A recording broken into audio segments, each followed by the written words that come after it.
And We when are you think live. about we're live, and when you think about it, it's actually you can actually convince the states to pay for your private airport there, because Yeah, if you have the distribution hub, I'm creating thousands of jobs. You right, must build me an airport. right. Here we go. We're not at New York Comic Con, but Wilson is. That's right. I saw he posted some stuff on Facebook today. Matter of fact, I was getting a little melancholy today seeing everybody at New York Comic Con, but me. I always get sort of buyers. I don't think I've been to New York Comic Con in a decade or so, because I used to get in for free. I would go with Bob Mhm. Wyachek, but they stopped sending him an invite. And That's it's like that's eighty just not kosher. dollars a day. Like the professional pass is like $80. Eh. And I'm always like, I'll go another time. And then last night was another event I missed at the Society of Illustrators, which Mhm. is a place in Manhattan. I think it's in the 50s, the lower 50s. It's back in the early 20th century when illustrators were rock stars. They created the Society of Illustrators, which was a club for illustrators. And they bought a building in Manhattan, and it's loaded with artwork, and it's still around. You can still join the society. You can, I think you have to be sponsored, and you can join the Society of Illustrators. Um, but it's still there, and they had a memorial for John Romita Sr. Mhm. Except it was, I think Marvel arranged it, and it was invitation only. Mhm. Of course, no one's given me an invitation because I had one friend who my friend Bunch went there, but he went there because he didn't know about it. Then Larry Hama told him about it and said, "Don't worry, I'll get you in. If anybody gives you any trouble, I'll get you in." So Larry Hama got him in. And then I looked, and then Bunch took some pictures and posted them, and it was like all editors. Ah, I was like, there wasn't even one single Romita's Raider that I noticed. Who were all the people who John Romita mentored over the years? mhm. Like, really, not one single Romita's Raider. But I'm sure nobody at current Marvel even knows who the Romita Raiders were. No sense of history. Yeah, yeah. Huh. But I Which was is a kind of little, ridiculous. This is comics. The comics lives a lot on its historical capital, yeah, and pretending nothing happened before you got in. Makes everything you do superficial. right. I can still remember when Joe Quesada became editor in chief in the early 2000s. It was like, continuity? I don't care about continuity. And I was like, just when TV shows and movies were discovering the value of continuity, like with shows like Buffy the Vampire Slayer being one of the first, Mhm. Marvel was like abandoning it. And I'm like, you don't have to abandon it. I mean, it was just Mhm. nutty. But yeah. But yeah, Yeah, it was you can do what Stan Lee did. Make shit up. pay no attention to it. Mhm. Just kind of do what you want to do. You're the boss. Mhm. But yeah, it Ma- reminded me of Flo Steinberg. Her memorial was at the Society of Illustrators also. So I was at that one years ago. But that was an invitation only, and Marvel didn't. I don't know who organized Flo's, but it wasn't invitation only. Robo's R.I.P. Robo's dad, Ambush Bug, Trencher are crying. Yeah, we'll be talking about him tonight. Keith Giffen. All of a sudden, his name flew out of my head. Good Mhm. evening, Mind the Comics. Yeah, so I was a little melancholy about missing John Romita's memorial and New York Comic Con. did did you tell the story about your eye? Not trying to be rude or anything. Nope. I don't even know if you can tell um from here. See the bruise on my which eye? This eye. Because my From here we can tell. yeah, you really can't tell from here. I've posted pictures of it on Facebook, but I've got a hammock in the backyard, and the hammock is on this big wooden frame, which has got about 4x4, wooden frame pieces coming out. And the other night I was doing something, I was dusting stuff off sort of near the hammock, and I turned up and turned around and walked straight into it. It was one of those. I didn't even walk into it. I stood up and turned around, and there it was. And it was like being punched in the eye. It's like, Mhm. oh, it was not fun. Attacked by a hammock. You know Yes. those hammocks. Now the hammock has been there for 20 years, and the first time I almost did it more than once, but that was the first time I actually walked into it straight, like the end of the piece of 4x4 when it hit me right in the eye socket.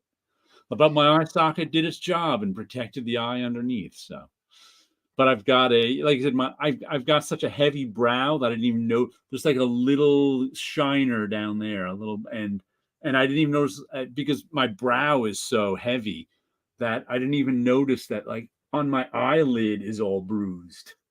But you can't see my eyelids normally because they're under my brow. So it wasn't like till like a day later I happened to be looking down at something. I went, oh, my eyelid's all bruised. I looks like I have Mhm. eyeshadow on. Mm. The last time I laid down in a hammock, I was a teenager. No hammocks? Well, I No guess if you don't hammocks. have one in your backyard, you don't ever lay in it anyway. No. I grew up in the ninth floor, and now I live in the fifth floor, Right, where right. I'm No gonna put hammocks to be the hammock. found.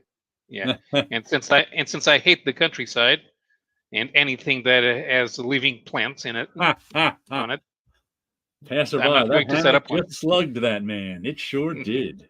Whew. I was like, Those hammocks, whoa. they bring violence, they bring crime. I'm gonna build a wall. It's gonna be a beautiful wall, and it'll protect this land from hammocks. And I'm gonna get the hammocks to pay for it. And just before Paulo came on, I got this is one of the comics I got this week. Hmm. Ginseng Roots. This is issue 12 of 12. I only started this with issue 10. Issue 10, this is Craig Thompson who did Blankets. Um, have you ever read Blankets? No. It got, I don't know how long ago it came out, 15 years ago, maybe. And it won all Uh, sorts of awards hmm. and got him all sorts of acclaim. And I remember I bought it and I was like iffy on it. It didn't really grab me. And then I think I reread it just a couple of years ago. I'm not even sure. I'd have to look up when I reread it. Wasn't that long ago though. And I was just like, oh, I liked it a little better, but still like I don't remember a thing about Blankets. It's this big like 400-page graphic novel, and I don't remember a thing about it. And I read it fairly recently, but this I'm really enjoying. I really enjoyed. I said I only read issues 10 through 13. This is 64 big pages. And it's called Ginseng Roots. Uh, Two meanings to that. It's literal ginseng roots. He's exploring ginseng in the world and ginseng farming and the history of ginseng. Doing a lot of research on ginseng. He even went to China where they grow ginseng. And it's also uh and it's also his own roots because he grew up in a place in Wisconsin where they grow ginseng. And as a kid, he worked on some ginseng farms, picking ginseng or whatever. And so he's exploring his own roots too, because it's about his brother and his sister and his parents are involved. So it's about his roots and literal ginseng roots.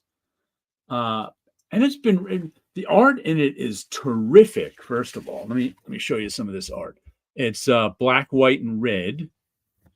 There's a double page spread of he and his brother making comics like when they were kids.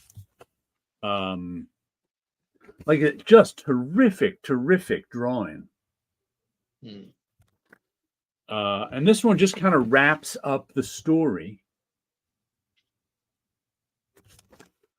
But there's some more terrific, really, really good. I'm so much more impressed by this than I was with Blankets.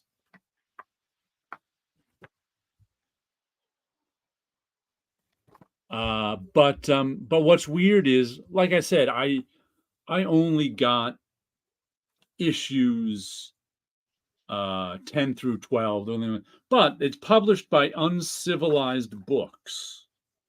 Yeah, Uncivilized Books. And I think I've discussed this before with one of the other issues. You can go to their website and order the issues if you want. But I think it costs like for the issues I was missing, because this is like a $9 issue, and I think the other ones they're big, a lot of pages, and you can also order this box for them to make them into a box set. They made a box which you can order for another $15 or something like that. But all told, it would be like, for the issues I'm missing, would be like $75 or $80. And I'm just kind of like, do I mean, I really like it, and I think that's cool, but do I want to spend $80 on it? And I'm like, I know they're going to put it into a graphic, they're going to collect it for like a $30 graphic novel. But what was interesting in the back here, he said, he's working on the graphic novel of it now. But there's going to be new stuff in the graphic novel, and he's going to rearrange some of I guess the issues are kind of like a first draft for the graphic novel. You don't hear of that too often, because he wants to rearrange some of the stuff that because doing and it took him, I don't know how long I think this took him like 5 or 7 years to get out all 12. It took him a long time, because it said there's some stuff in here where he says, then I was paralyzed for 4 months. Then I couldn't get anything done for 6 months. So I think it took him a long time. So I find it interesting that these are the first draft of the graphic novel. Like I said, that's usually not how things are done. Well, it's not a bad idea to edit your stuff for a collected edition. Yeah. Not that. Well, it's well nowadays. If you were flying by the seat of your pants with the storytelling, I think the book evolved on him over 12 issues and however many years too.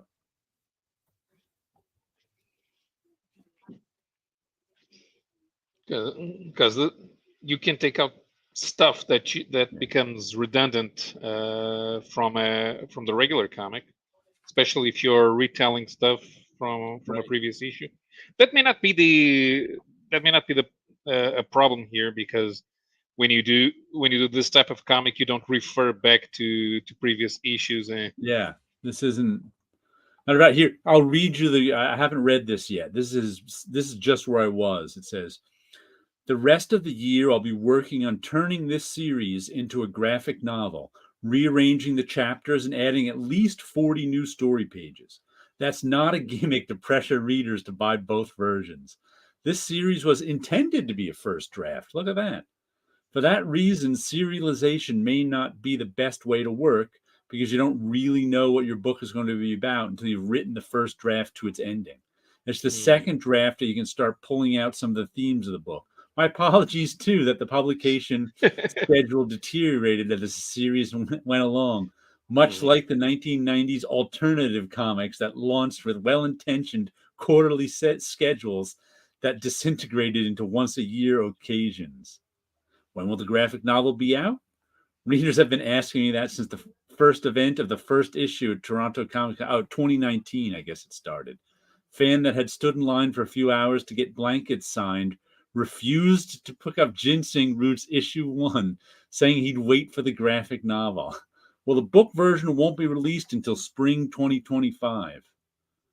A full 6 years behind the launch of the series. I'm pleased to announce its home will be Pantheon Books, which also published Habibi and Goodbye Chunky Rice, which Mind the Comic says, I can't believe you still haven't gotten Habibi. No, I haven't yet. It's on my Amazon wish list, so maybe I'll get it for Christmas. I need things on my list for Christmas. Typically, there is a 1-year span between delivering a print-ready manuscript and its publication, but that's grown longer with supply chain issues, paper shortages, and the media distraction of the fall 2024 presidential elections. Okay, so that's interesting. He always meant this to be a first draft. Mm-hmm. Yeah, yeah, because you're trying to do a literary product, Right. And you have a problem because with serialization, you're stuck on a set number of pages for the format, Mm-hmm. and sometimes you need this chapter. In a graphic novel, it doesn't matter how many pages you have. If you need 160 pages to tell the story, you do it in 160. If you need 200, you do it in 200. But that doesn't mean that the size of the chapters needs to be 20 pages each. Right. And you're stuck with it for serialization. And yeah, you probably if you're doing a personal project, you should edit it for the graphic novel. Right. And I agree that it's no pressure. I mean, you enjoy the story. I mean, it's like if you collect, if you buy music singles instead of the album, the versions in the singles and the albums may be different. Yeah. So maybe I'll track down those issues. We'll have to see. We'll have to see. But like, I really enjoyed. This is a good last issue. It wrapped up the 2 other issues I read pretty well. It might have been my most enjoyable comic of the week. And like, the drawing is, the illustration and the cartooning is just terrific. He does a nice job with it. Ginseng Roots, final issue. You can't keep running, Craig. This has to end somewhere. That's he and his brother running from the ginseng root monster. Interesting choice for a cover, for taking into account the story has nothing to do with heroics and adventure. Right. He just drew what he felt like drawing, I imagine. Yeah. Ginseng Roots. Which reminded me, Uncivilized Books. Remember that book? What was it called? The Sickness, that I got the subscription to, and they sent me 5 different alternate covers for the first issue. Never got the second issue.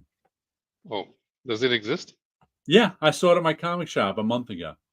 Okay. And I'm like, what? Where do I inquire? What happened to that second issue? Who knows? It's out though. Good evening, Lord Tatman. How are you doing tonight? Ginseng. Like I said, I just saw it. I think it was issue 10. I just happened to see on my comic shop. I don't know why they never got any other issues in. I didn't even know it existed. Matter of fact, I didn't know.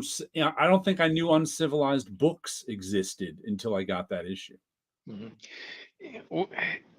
Nowadays, every time I see a new brand name for a publisher show up, is this a vanity press? Because sometimes it feels like it. I don't know if vanity press is the right phrase. I just think it's someone who wants to publish stuff. And I don't know if anyone's making any money at it, or if there's 3 people who work in the office making money at it and everybody else isn't. Like Uncivil, but some of these have some of them have remarkably big staff. Aftershock, or what was the one, a Mad Cave. You look in their masthead and there's 20 people, and I'm like, I think those are the ones that are trying to get movies made. I don't think Uncivilized Books is trying to get movies made. But what one was I reading with that? Even something like Titan Comics, that was the one that had the masthead at the beginning. There's 1 billion people working at Titan Comics. There was 1 billion people working at Mad Cave. And I think they're all working at, getting Hollywood stuff done. Rather than their goal isn't to publish comics. Like, I think Uncivilized Books' goal is to publish stuff. Mhm. Good evening, Comic Crack. The Been book, reading Martial Law, original mini. Kevin oh O'Neill's yeah, art so unique. Yeah, I have not looked at those since they came out. I I've love got to look martial at law. those again sometime. I had fun with them when they were coming out in the 80s. Oh, Mhm. crap. So Uncivilized Books seems to be a one-man show. Yeah. Tom Kaczynski. Okay. Maybe So he's like related to the. Maybe he's that related to the would Unabomber. that would not surprise me if some of these small places are one-man show. Like the one I got the subscription to. As far as I could tell, it was the artist and writer who were fulfilling the subscriptions. That's why I'm not too mad at them, for not sending me my issue. Maybe they will someday. Mhm. Otherwise, I got those 5 issues for $30, whatever it was. Mhm. I can always go.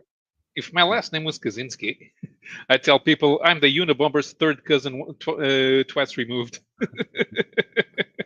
Use it to get some publicity. Sure. Anything. I mean, I think Hitler's sister was still living in Austria in the 1970s, and she didn't change her name. What am I reading from Uncivilized, Jared? The last issue of Ginseng Roots I was just talking about. And the other one that I got a subscription to that they didn't send me the second issue was something called The Sickness, or just Sickness. This is what's his name? Craig Robinson, who did Blankets. I like this so much more than Blankets. Blankets I'm iffy on. This is really, really, I really enjoyed. I only read issues 10 through 12 because I didn't see anything before then. But this issue 1 of The Sickness was good. But I was like, all right, I'll try a subscription, but they haven't sent me the second issue, and it's been out for a month. I tend to support them, but I feel bad whenever I see a new publisher like that. Just go. I go to new restaurants. I feel bad because I knew they work hard and they'll go out of business when money runs out. Yeah, I know what you mean. You want to support them, but you're like, just my support won't be enough. But that's why I might buy those. I might spend the $80 and get the issues I don't have. If I ever get a spare $80. I pay my car insurance this month, so I don't know if I have it now. Don't quite have it. And let's see. Upon Paulo's request, I kept out Detective Comics from last week, the facsimile, and I read the last 2 stories. And they are kind of nutty. There's the Slam Bradley story. I have not read much Slam Bradley. Slam Bradley was DC's first adventure character. And once again, this whole book is, as we were discussing last week, is very sort of comic strip influenced in its storytelling. A little bit of comic book stuff with like a circular panel, but they probably did that in Sundays in the strips. So still very much, but in this story, Slam Bradley is a private eye. I may have read 1 or 2 Slam Bradley stories in the past, but I don't remember them. Or maybe he was a guest starring somewhere else. Maybe. Slam Bradley debuted in Detective Comics #1. Wow. And there's no credits on it, and I didn't look up who did it. So do you know who was working on Slam Bradley and Detective 140? I can't remember. Let's see. But here's the thing. Yes, Slam Bradley is kind of a forgotten character, but he debuted in Detective #1 and is still being published in #140. So it was pretty popular for a while. I always heard him mentioned in the 80s, and over time he'd come up at DC every once in a while just because he was such an early character. People wanted to bring him back. But Slam Bradley has this, he's got this sidekick named Shorty, who of course is the comic relief character. So he's there to be comic relief and to make Slam Bradley look good, of course. Mm. But the plot of this story is that there's a gang of thieves working, and their their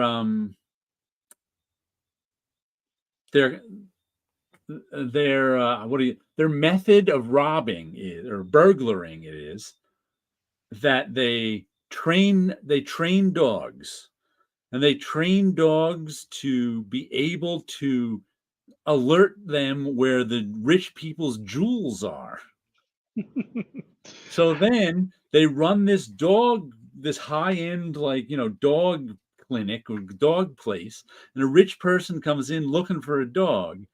They sell them this trained dog, and then that night or whenever the person's out, they go in and the dog points to where all the jewels are hidden, and they steal the jewels, and then the next day they go back and get the dog. So Slam Bradley's way to catch them is to dress Shorty up like a dog. So Shorty is now dressed as a dog. Where is he? And of course, he's drawn just like a dog. And it's like, there's Shorty dressed as a dog. And he goes and gets the attention of these high-end dog guys, who then are like, oh, we'll train this new dog. And then he starts talking. And they're like, whoa, we got a talking dog. He won't just point to where the jewels are. He can tell us where the jewels are. Mm-hmm. And this is all played straight.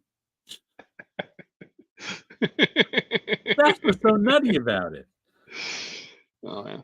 So, of course, he goes in and shows them where the jewels are and tells them this. And then Slam Bradley comes up. And then Shorty, dressed as a dog, and Slam Bradley are having a fist fight with the thieves and get the better of them. But it was just amazing that was told. It was like, you just dressed him up in a dog costume and they thought he was a dog. It was just, comics. It was just so nutty. That story was drawn by Howard Sherman. Okay. Nice job drawing it. Do they know who the writer is? No, it's not. Of course, Slam Bradley was created by Siegel and Schuster. But so, of course, at that stage, they wouldn't be working on it. Right. But Sherman may have been a no. I don't think he was. Let's see. So Schuster's last story is in number 32. Then Mark Bailey draws. Then Dennis Neville. Then Sherman starts on number 40. And yeah, wow. This is 140 and Sherman's still drawing it, huh? Uh-huh. Nice. Oh, there's a there's a fill in here. Pierce Rice, maybe. Okay. But last week's Robotman story was written by Otto Binder and drawn by Jimmy Thompson. Okay. Well, look, there's so this is before the Comics Code. Okay. There's an editorial advisory board, though, to make sure the ACMP that already existed at that stage, but nobody really paid much attention to it, I think. The following magazines all bear this trademark as your guarantee of the best in comics reading. Dr. Loretta Bender, Associate Professor of Psychology, School of Medicine, New York University. Josette Frank, Consultant on Children's Reading, Child Study Association of America. Dr. C. Bowie Milliken, Department of English Literature, New York University.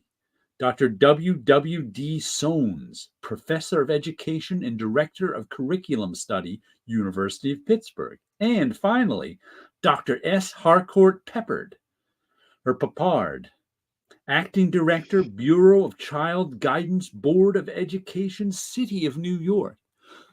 All watching out to make sure DC Comics are safe for your children. Why do all of those names sound made up? You don't think Dr. W.W.D. Sones, Sones, is a real person?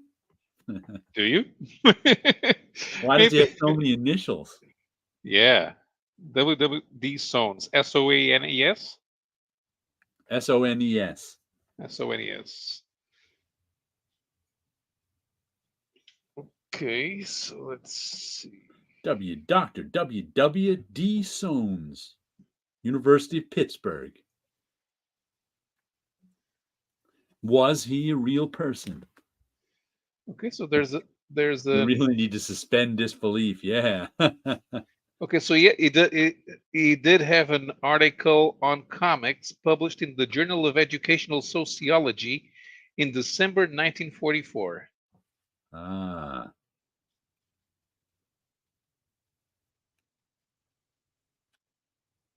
Okay.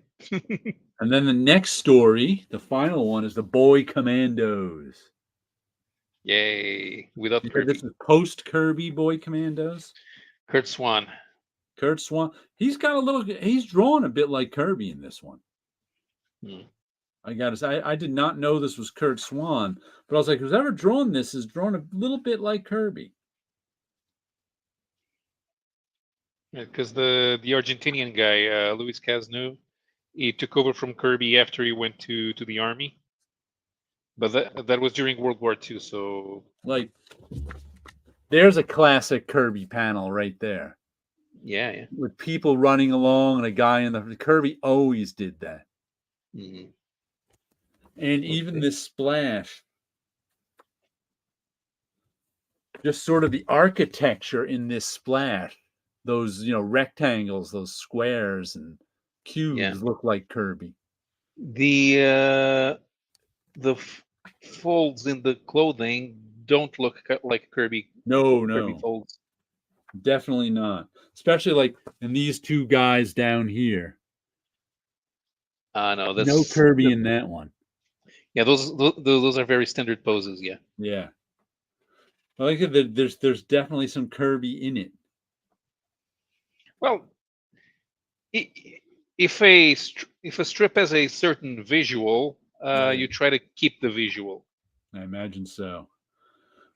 But the story in this one is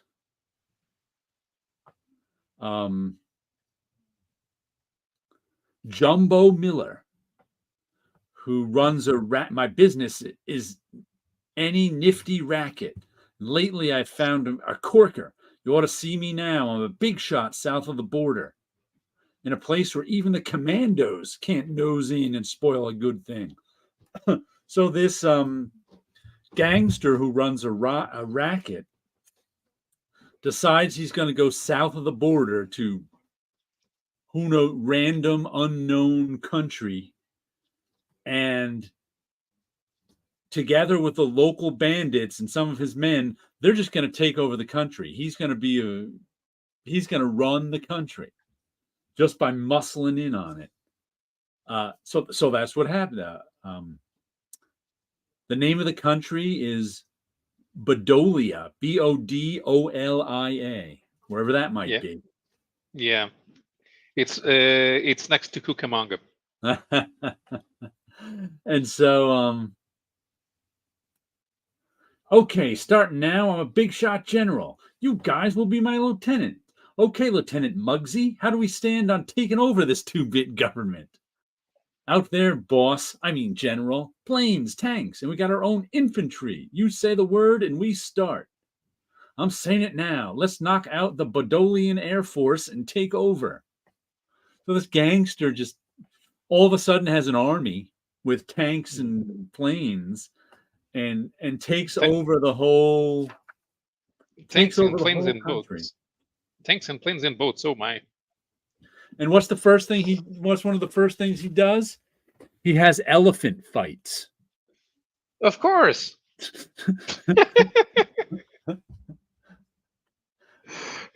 Why? What else would you do? I mean, A new I take idea. over. A new idea. Elephant fights. I'm like a Caesar. Did you put a stiff price on these tickets? But then he gets upset with them because that'll be enough of this stuff. them elephants get more cheers than I do. Stop the fight. Nobody gets cheered around here but me. So he gets jealous of the elephants getting cheered in the elephant fights. So of course,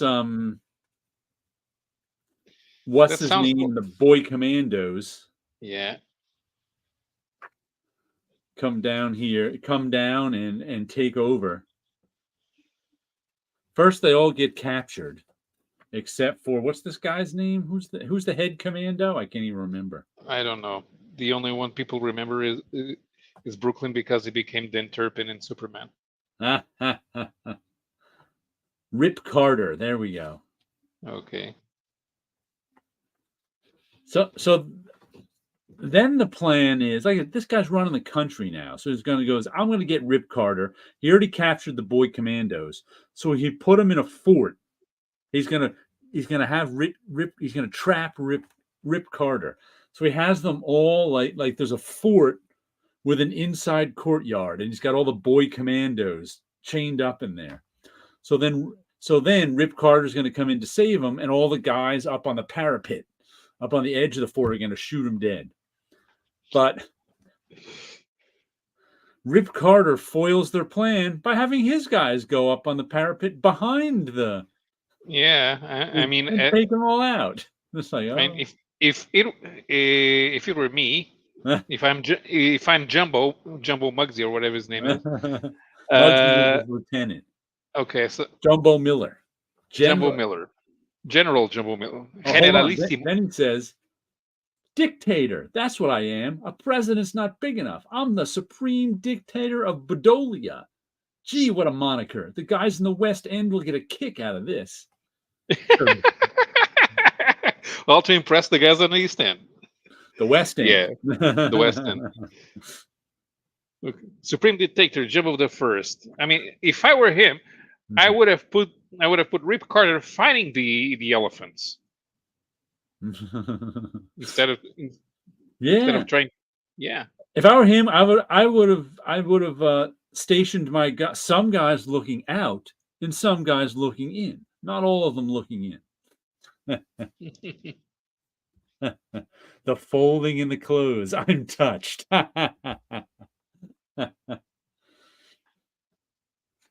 All these guys knew how to draw suits back then, though. They were all pretty good at drawing suits. They knew which side the buttons were on. I don't know. Is that one buttoned on the correct side?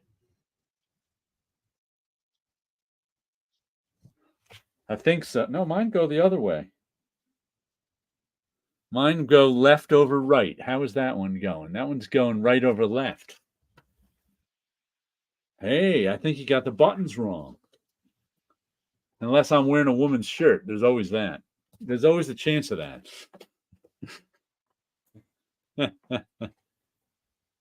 Sure is. But yeah, pretty well done comic, I gotta say. Even though the stories were a bit goofy, pretty well drawn and enjoyable. Yeah. After the guys came back from World War II, they were much better at drawing. So the quality of the art in the late Golden Age is professional standards by what we consider professional standards. Well, they were inventing the art form in the late 30s and early 40s. So. Yeah. I remember before there even were places where you could read comics for free illegally. There already was in 2001. There already was a place where you could read comics that had lapsed into the public domain, and I was going through and I was reading a Crime Buster. And yeah, it was from 1948, and it looked pretty good. Yeah, definitely. And this week, I actually read a lot of comics this week besides my pull list. Probably because I finished a novel at the end of last week. So I was like, all right, I'll read some stuff other than a novel. But I finally reread Carmen.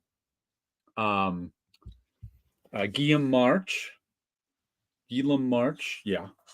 And if you remember, I like everybody else who comments here was buying this is at individual issues when it came out in when did it come out? 2021? Let me see. What year does it say what year it came out? This is from April 2022, so I think it originally came published in it was published in France in 2020. So I think it came out here in 2021. And then we got this in 2022. So, first of all, the first thing I noticed is it is a tour de force of figure drawing, especially the first half of it when this woman is flying around naked. Naked. For those of you who don't know the basic plot of Carmen, she is, I don't know what you'd call her because they really don't explain it. Sort of like an angel of death, a grim reaper, an angel. She's one of the people who, when you die, she guides you to the afterlife. Charon on the river Styx, whatever. But she comes down and she leads you to the afterlife. And there's a bunch of them. So in the beginning, there's this, I think she's supposed to be in her early 20s. Can't even remember what her name is because who remembers names? She commits suicide. So Carmen comes to take her away. But whatever Carmen's job is, they really don't explain. They give you a little bit of the management of it later on in the book, but Carmen is kind of, they're really supposed to just go pick you up, bring you to the next place, and drop you off. And most of the angels or whatever they are pretty cynical about it. But Carmen has taken it upon herself to give these people a little tour, and she wants to see if she can save some of them, which she never can do. And it's like her middle manager boss and gets mad at her for even just not supposed to be doing that. So she's trying. It's kind of like a standard show you the error of your ways story, a Ghost of Christmas Future story, except you're dead. Kind of that, someone commits suicide and you want to show them they really shouldn't have done that. That was really a bad choice. So that's kind of what Carmen's doing. But wherever this place is, whatever city he lives in, he does a nice job rendering it. There's a reference picture in the back here of, I don't know where he lives, but there's the reference picture and him drawing it. Whoops. So it's mostly about Carmen talking to this woman who killed herself and flying around the city. It's like a tour of the city. It's a tour of this woman's life. And there's a little bit of sort of the afterlife mechanics going on. Matter of fact, I actually, when I read it as it was coming out, the sort of afterlife mechanics were the least interesting part to me. That was just mumbo jumbo to me. But I actually paid attention to it this time. And it was the climax of the story. What it was in this time, Carmen's hard work paid off. And at one point, Carmen says, well, there's a long shot chance. Because there's also something like Carmen comes and takes you, but until this white light takes you away, you're still not dead. She's like, there's a long shot chance that she gets saved because there's a power outage. And somehow the people above the middle managers, much to the middle manager's surprise, approved or didn't do anything about it. And the woman was actually saved. Carmen, all of Carmen's actions actually saved the woman in the end. So it ended happily as I expect. In any of these stories about someone who committed suicide, I'm always expecting them to be saved in the end, because otherwise, why would you have that story? Why would you tell this story without a happy ending? But his drawing in this is just so terrific. Like it's the woman flying around the city after she's dead, her spirit flying around the city is just like a tour de force of figure drawing. He's just drawing her every which way and every which angle, and it's just like, wow, it's just kind of flawless. And it's just, and this is one where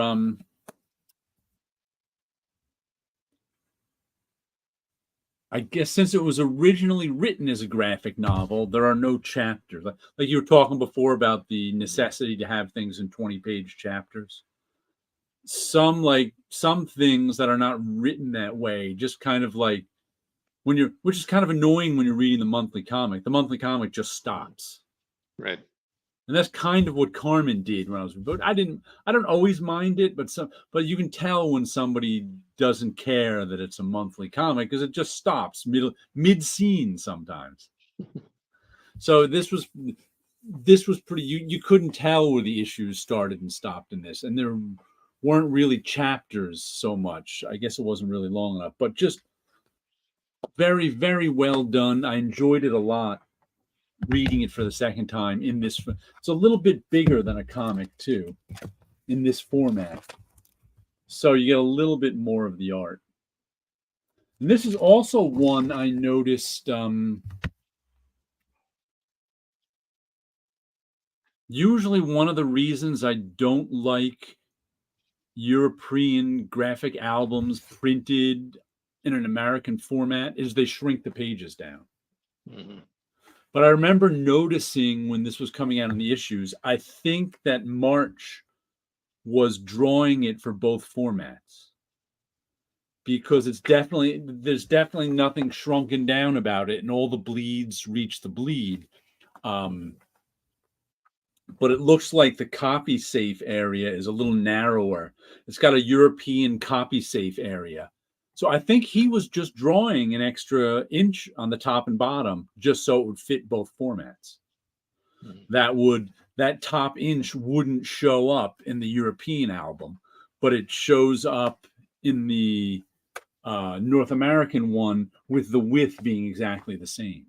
So I think that was an interesting solution to publishing in both formats. Just draw an extra inch at the top and the bottom. How big is the hardcover? Let's see. That will get you an exact size. Because even in France, it's grand format, which means it's oversized even by French standards. Which is actually something that a lot of these works are doing now. Everything is now being published in a big format. It's 7.5 by 11. Okay, yeah, that's European size. But it's the same proportion as an American comic. Mm-hmm. So maybe they're just publishing in that proportion over there, you're saying? Maybe. So I can tell from here. Would this be A3? Yeah, there is a large bleed. Would this be A3 size, I wonder? No. A3 is bigger. A3 is even bigger, okay. Okay, so A4 is 29.7 by 21 centimeters, and A3 is 42 by 29.7. Hold on, I got to get my centimeter ruler. You're a commercial artist. You should familiarize yourself with the metric system. Oh, I use it all the time. About 19 centimeters by about 28 centimeters. Yeah, that's about the regular European size, yeah. Okay. I have an architect scale in both centimeters and inches amongst my many rulers and straight edges. Yeah, but sometimes I measure things in centimeters just because it's easier when I'm finding the center of something. Sometimes it's easier to do in centimeters. Yeah, you don't have to. Okay, so this is 2'3" and. Okay, what's half of 3/8 of an inch? 3/16 plus half of it. I was like, No, yeah. What's that? What's half of 12 centimeters? 6 centimeters. Yep, that's exactly why I use it sometimes. I'm just like, I gotta Do you remember when Chris Claremont used the metric system all the time in the comics he wrote No. around 1980? It did. If you try to go read the X-Men of the time, he kept saying kilometers everywhere. Yeah, that was the original size in Europe, I think. Yeah. Hey, kids, it's measuring comics. Centimeters impress the girls a bit more. It reminds me of there was a time, I think he had Sleepy Reader did a couple of videos years ago on weighing the comics. So he would to see, because some comics seemed thin, so he would like weigh the comics to see how heavy they were, to see how good the paper was. I always kind of find that interesting. But Well, Carmen, have you read the French Carmen at all? edition. No, I should. I totally should. It's good stuff. Yeah. Here's the funny thing: the French equivalent of the Grand Comics database doesn't bother with a lot of stuff that you can see in the GCD, but they have the weight for every comic that they have in their database. And Carmen weighs 1,067 grams, which is gram to pound, 2.35 pounds. That's pretty heavy. Heavy. And I pulled out some Keith Giffen comics. Because we all heard the news this week that Keith Giffen died. I think he had a kind of pretty interesting, unique career. Yes. Because he was 100% a mainstream guy. Mm-hmm. But on the weird side of mainstream, he was never particularly popular, but he had like a cult following kind of thing. Yeah. So that's and guys like that don't usually last in mainstream comics. He must have. I didn't know him, but some people I know him and really liked him. So I think you got to be pretty personable to be as sort of weird, make the sort of weird mainstream comics that Keith Giffen did, and have a career at mostly DC for 40 years or so. Like I guess the editors liked him. Yeah. Over a long period of time too. It's like, well, a lot of the editors come and go. Like I think I first saw Keith Giffen's work on the Defenders 75, 76. Are you familiar with that work at all? No, because the Brazilian publisher stopped publishing the Defenders after with the Avengers Defenders War, and then only picked up with the new Defenders because they needed those stories to introduce X Factor. So there's all of that period, all the weird Gerber stuff, Hellcat and Damon Elstrom marrying, all the funny stuff with Valkyrie's husband, the elf with a gun. None of that means anything to Portuguese speakers because we didn't read them. But what was funny about Giffen to me was he was the first person. So, I'm 10 years old, and he was the first person I noticed who was drawing like someone else. Because he did the Kirby style. And there was also Steranko in there. He was drawing something like mostly like Kirby, but with some Steranko thrown in too. And what was really weird about it was weird to me as a 10-year-old, and it's even weirder to me now, is that was a really strange time to be imitating Kirby. Yeah. Because Kirby was not popular anymore. People forget that. Kirby's like, mid to late 70s Marvel work, he was not popular. Devil Dinosaur, Black Panther, Machine Man. In the age of, like, Frank Miller's Daredevil and Burns X-Men and even Perez's Avengers, there weren't, I mean, I didn't know any kids my age who were fans of that stuff. Right. So I liked it. I was a big fan of his Captain America. I didn't read a lot. I didn't get to see a lot of the other stuff, but I was a big fan of Kirby's Captain America. But at that time, to choose to imitate Kirby wasn't a strange choice to me. Especially when the house style was imitating Romita and John Buscema. Yeah, and everybody in the 70s was imitating Neil Adams. It's like nobody was imitating Kirby except for Keith Giffen. But have you ever read the Brazilian editions? Yeah, we did. Well, sometimes the choice of alternative works was kind of strange. Yeah.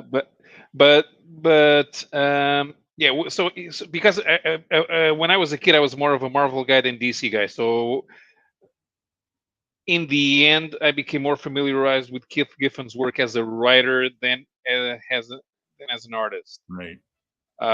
Especially because I hated Lobo. But they did publish his Legion.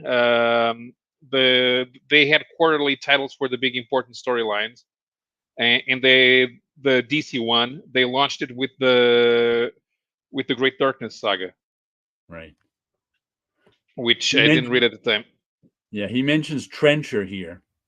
I giggle only because I see Trencher all the time on Barry Dutter, former Marvel editor in the 90s, and now he buys and sells comics in Southern California. And he's always posting them on Facebook, what he's buying and selling. And it's like every comic, he runs into Trencher #1 all the time. So he's always, another Trencher #1. Of course, it's valueless. Yeah. But he runs into Trencher #1 all the time. I'm glad to hear it's Tit Goblin's favorite book. But like I said, after the Great Darkness saga, here's the hardcover version of it. So you could tell I liked it. Yeah, I have that one too. When did this come out? 14? 15? Something like that. This printing was from 2010. Originally 82 and 83. Yeah. And 82, 83, I had just started buying DC comics.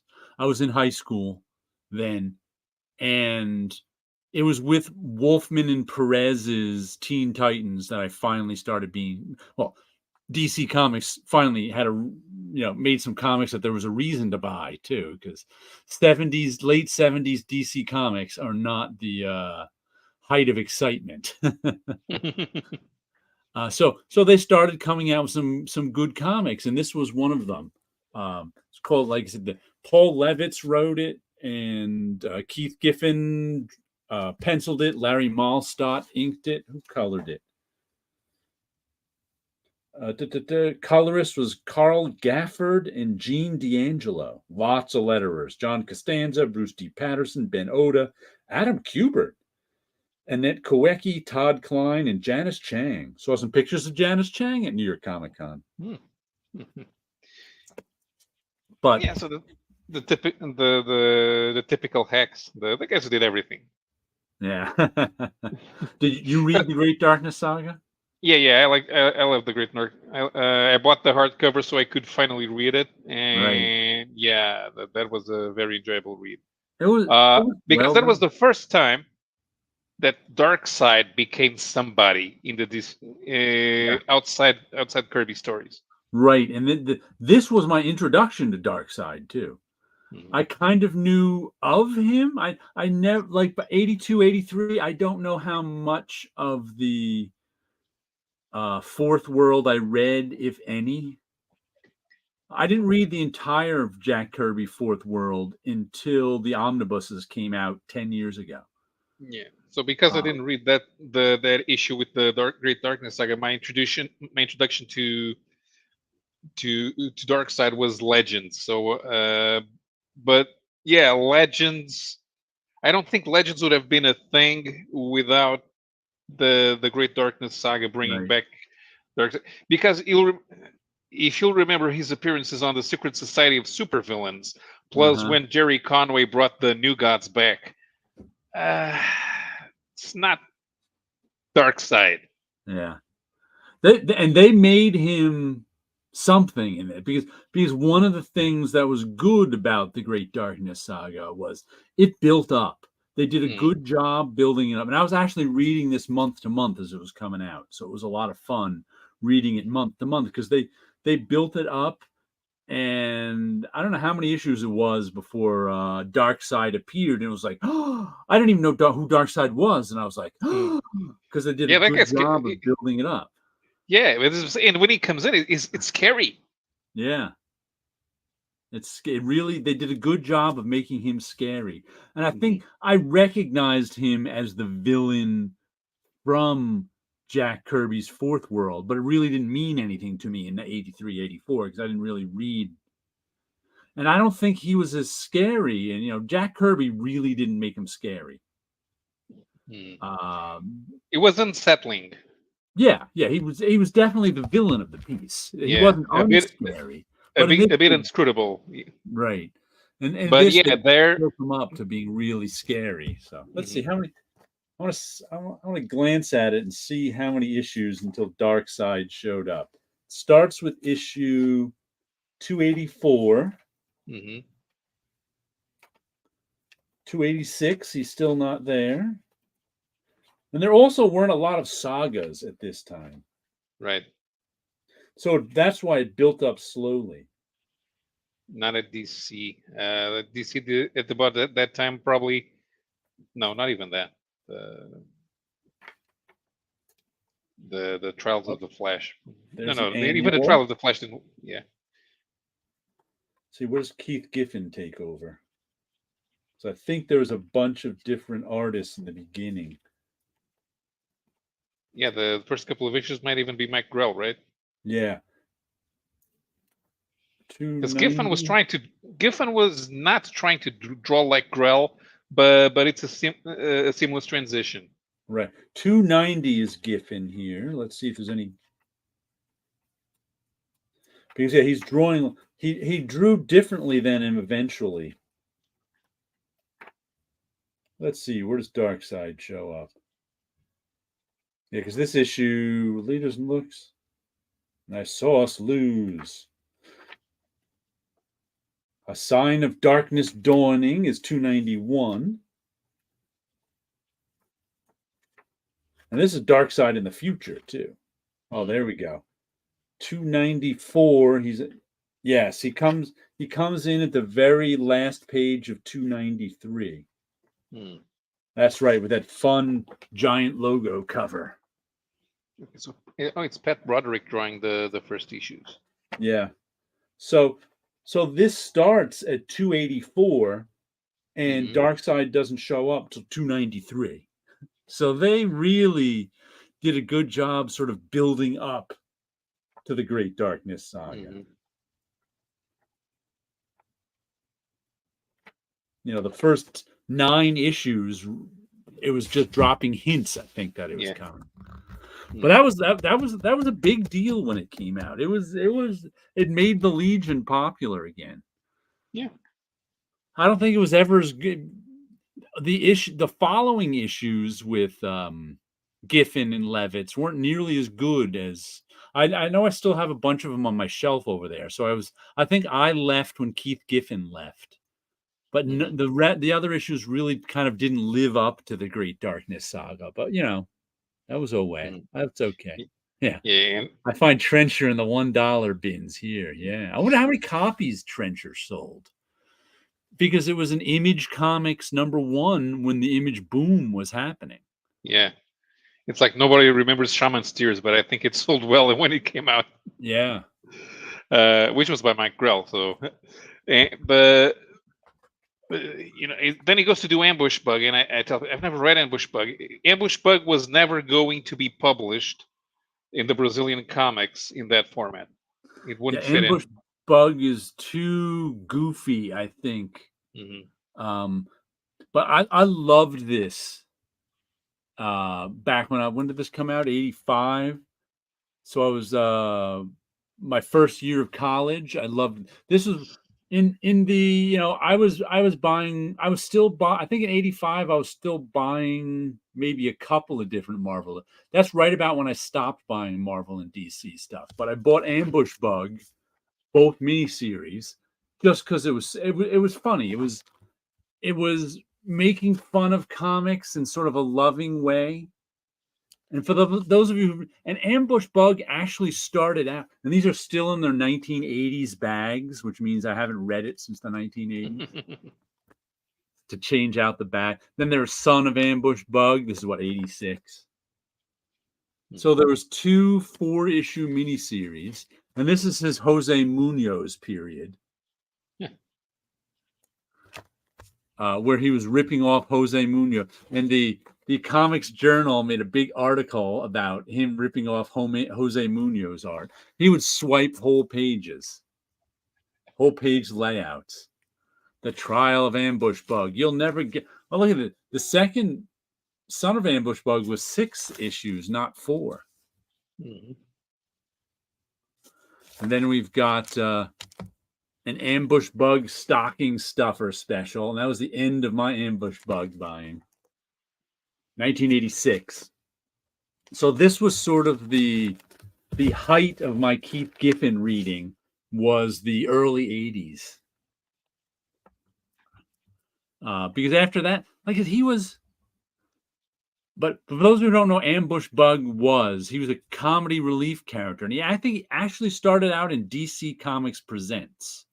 Yeah, he showed up in a couple of Superman stories before. Right, and he was funny because his name was Ambush Bug because he could teleport. And the way he teleported was he had these tiny mechanical insects flying all around Metropolis, and those were his teleportation devices.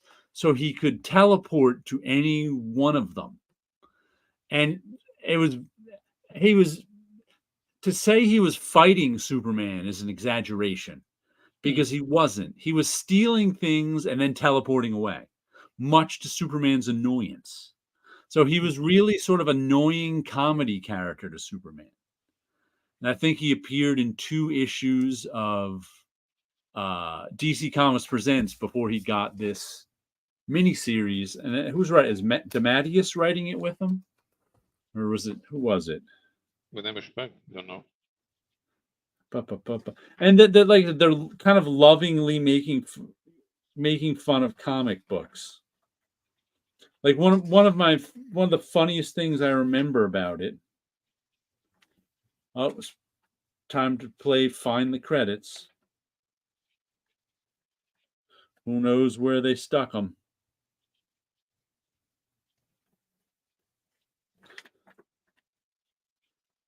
I don't know. Oh, look, Ben Oda remembered. I guess Ben Oda died in 85.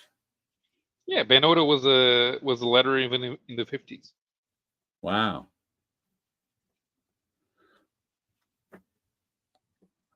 I have no idea where the credits are in this. Weren't they on the But anyway, splash page? like there was a real he would just make like one of my favorite parts. I don't even know what issue it was in, when he was talking about Ace the Bat Hound from the 50s, and he was like, Ace the Bat, yeah, Batman and Robin had a dog, Ace the Bat Hound, and he goes through the story of Ace the Bat Hound, when Batman and Robin found him as a stray and adopted him. And he's like, and he said something like, and then I guess they were afraid someone would recognize him, so they put a mask on the dog. and of course, Ambush Bug is just laughing at putting a mask on a dog. But this one's full of short stories. Short, and that's what Ambush Bug was, a comedy character. So this was, like I said, fun stuff when I was in my early years of college. Some of the last DC books I was still buying. Yeah, Ambush Bug was a favorite of mine. Yeah, a Christmas special. Yep, there's the Christmas special. Stocking stuffer. I don't know if he had any series after this because I kind of lost track of them. Oh, then in '88 the Justice League starts. Yeah, that's right. Right after Legends. Right, that's when he got. That's when his writer mode kicked in too. Mm-hmm. And after, yeah, we had a the Justice League comic set up for that.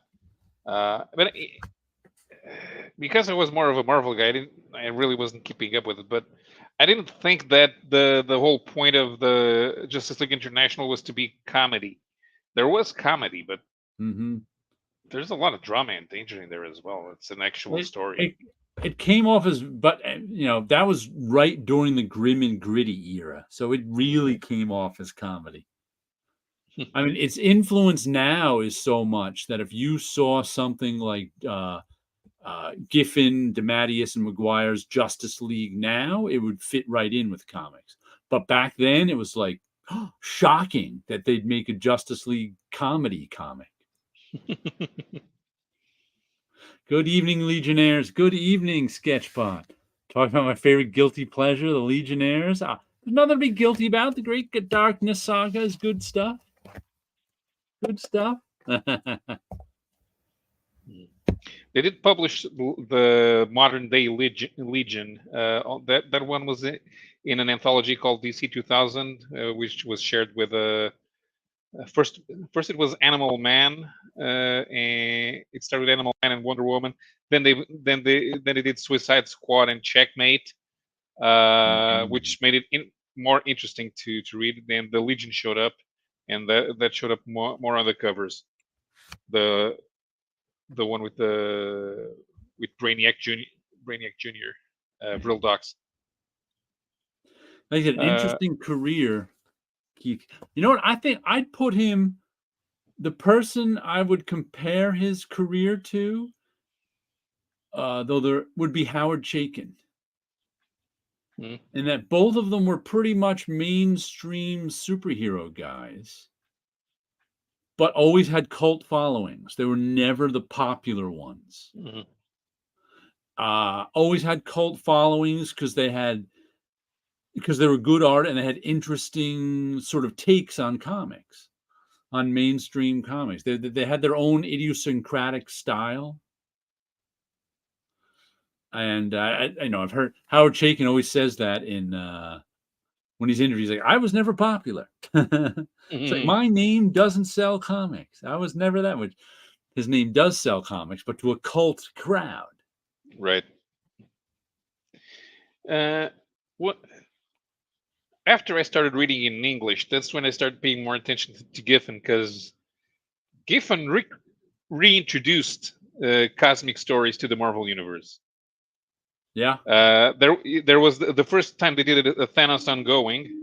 The first arc was by Jim Starlin with Ron Lim art. The second arc was written by Kit Giffen, and that's when he brings back Star-Lord and puts Star-Lord in the Marvel Universe. And Annihilation comes after that, and he worked on the first batch of stories. Yeah, being that Giffen's career was almost always at DC, I didn't read a lot of his stuff, being that I was an indie guy. So it's like I don't think I read any Giffen all through the 90s and early 2000s. Matter of fact, the only Giffen stuff I bought, if you can call it recently, is the New 52 OMAC. Keith Giffen drew it, Scott Koblish inked it, Dan DiDio wrote it, and it was pretty good. I mean, I bought all 8 issues. Obviously, if it appeals to me, it's only going to last 8 issues.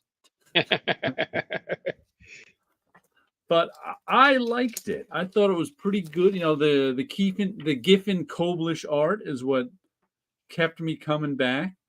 but he was really sort of doing a Kirby thing here with the 6, 5, 4 panels. But I thought it was well done. He, like I said, he was really doing his Kirby thing. Who did that big crack? Who's on the lettering here? Travis Lanham. Don't know him. Colors by Hi-Fi. But if you're looking for some decent modern Giffen, this Omax series, I'm sure you can get for dirt cheap somewhere, is a pretty nice little series. It was fun stuff. It was fun Kirby-esque. This was Giffen going back to his Kirby roots. But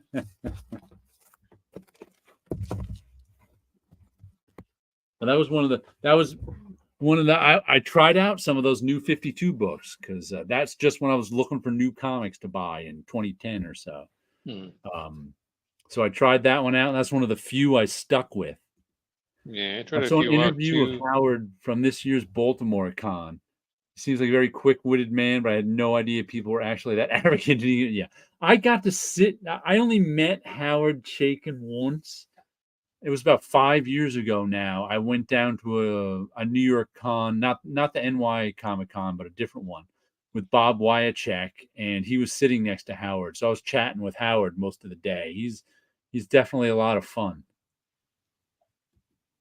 My brother and I love that ancient cover where Superboy is evaluated by 3 Legionnaires for their powerful yes/no switch button. That reminds me, where is... I found this in my collection. Whoops. I don't know where I got it from. I was just looking through some books.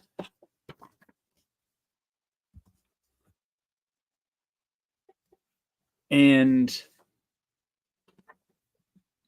printed in Holland. Classics Lectur BV. Lektur BV. Says copyright 1974. I'm like, where did I get a comic that was printed in Holland? I don't know. Someone must have given it to me, I imagine. But it's in black and white. And it's a reprint of a Legion book. It looks like the what does the indicia Mike say? Grell Legion. What's the publisher in the indicia? Classics Lectur. Lektur. I think. But it's Dutch. It's in Dutch. Yes. I assume it's in Dutch. You can't read it. I can't read it.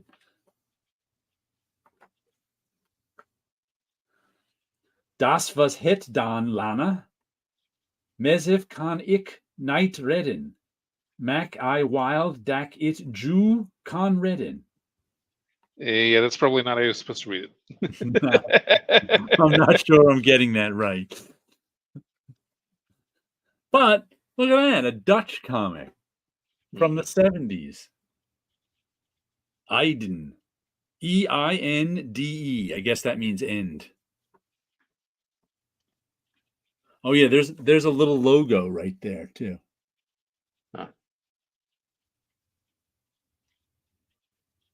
What gebeurt here, Ultra Boy?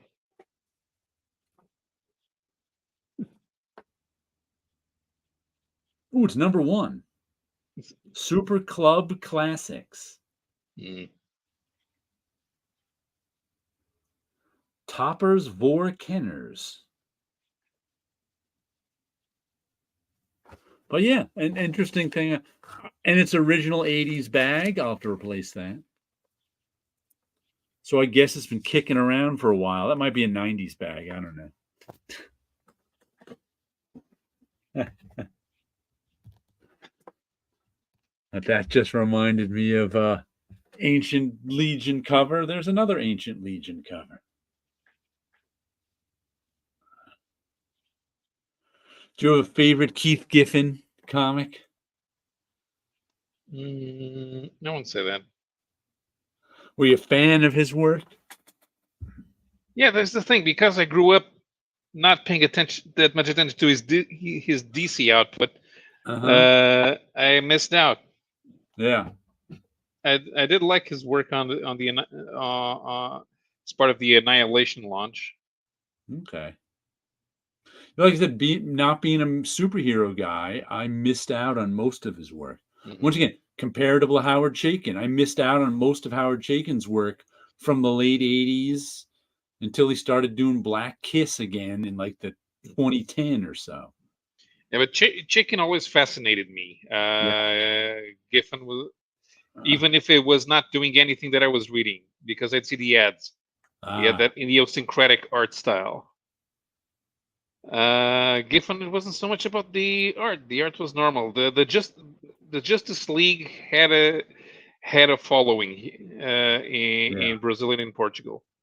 So people remember that time fondly. But I think so. That would probably be if somebody asked me, I would probably consider that his best work, even if I didn't read all of it. right. Like I said, he was really a cult guy, which is unusual for mainstream comics. Like I have a couple of friends who would always buy Giffen's work. Mhm. They just loved it. Yeah, there are a few guys that I like, but I never bother hunting down stuff that I miss. But I like seeing them when I find them. Like Jim Calafiore. Okay. He's not famous. In I fact, u- I he's used to play touch football with Jim Calafiore, so yeah. I'm familiar with his pass routes more than I am. But yeah, I like his art style. To me it stands out. But I guess Mhm. most people don't understand him. No, Just why he never had a shot at a big title. yeah. I saw his name attached to some project in the last couple of years, but I can't remember what it was. I never saw the project either. Hmm. But I Wonder- remember I bought a random issue of Resurrection Man, and he did an art fill-in, and it's a story where the Phantom Stranger guest stars. I've never seen the Phantom Stranger drawn so well than by Jim Calafiore. Wow, Jim Calafiore. Wow, that was a long time ago. I played touch football. Must be 15 years ago. We used to have Wizard Marvel touch football games. Always fun.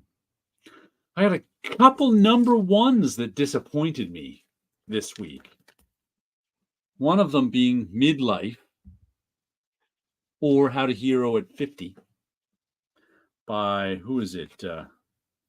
Brian Buccellato. It's the writer. Stefano Simeone. It's the artist. And the good old Hassan Atsmain Elahu, the letterer. El How. El How. There we go. I don't know.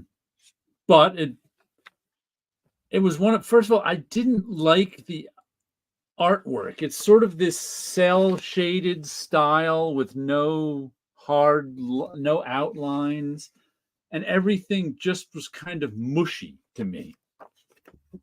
Like there's the guy's face. Whoops, where is it? There it is. That was one of the better, delineated drawings. I can't even get it on screen and see it. Everything seemed not well delineated, just kind of impressionistic, the drawings. Uh, no inking, kind of. It's like he colored over rough pencils. No, and it just didn't sit well with me. And then the story itself was they should have they should have got into the story quicker, because most of it is of this 50-year-old guy being a schlub and not really getting along in life. And then the very last page, something happens where he's trying to save a dog from an explosion, and he's like, "Oh, I'm unharmed." It's like, well, we already know How to Hero at 50 is gonna be. I mean, you put it right in the subtitle. We know that it's like the whole book wasn't about what the book promised to be about. Mm. The whole book was about just this boring guy's kind of life as he builds up to discovering he's a hero. And now that he's discovered as he's a hero, I don't care because this issue bored me. So I'm kind of like, yeah, oh well, swing and a miss. But is it like the drawing's not bad? It just all seems middle of the road to me. Like that's a nice little scene with him sitting at the table. But everything is sort of rendered at the same level of mid-tone. So it's like, make some decisions here. Show me what's important and what's not important.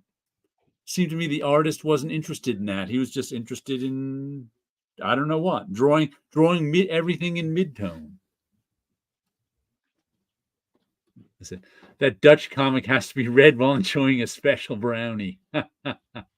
Calafiori was the main illustrator of Wizard magazine for some issues. That's why he's probably good friends with some of the Wizard people who he came over with when we played our touch football game. So I guess he was doing work for Wizard. Wizard used to be right in my county here in Rockland County, New York. So it was close by. But did you go to Seamus's comic store? I was there before Wizard magazine was around. Matter of fact, I think the comic store was named Wizard of Comics.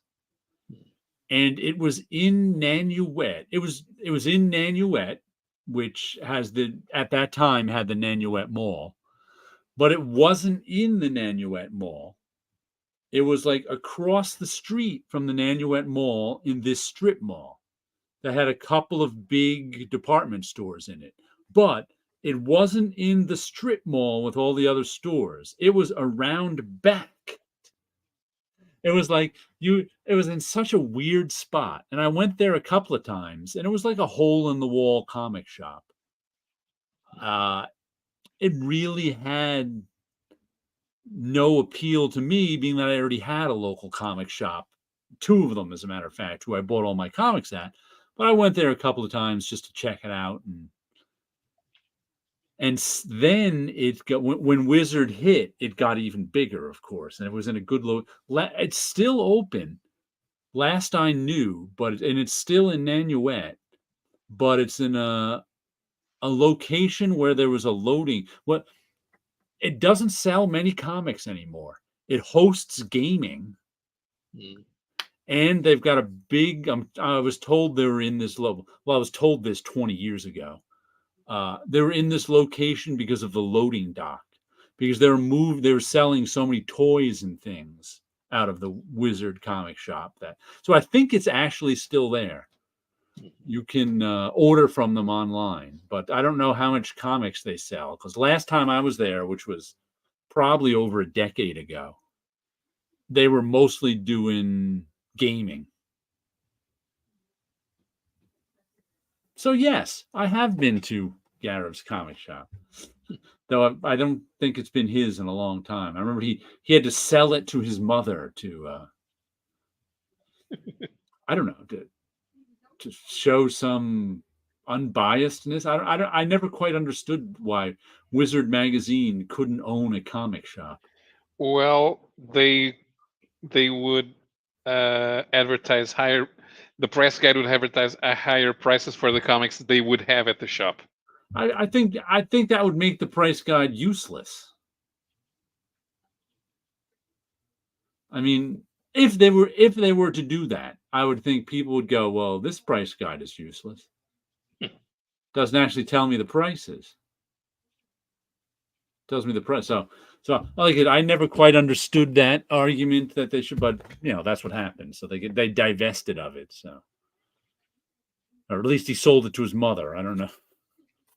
I don't know how much divestment that really is. Right.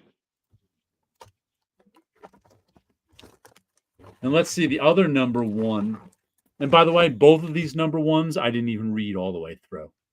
Halfway through, I just started flipping pages.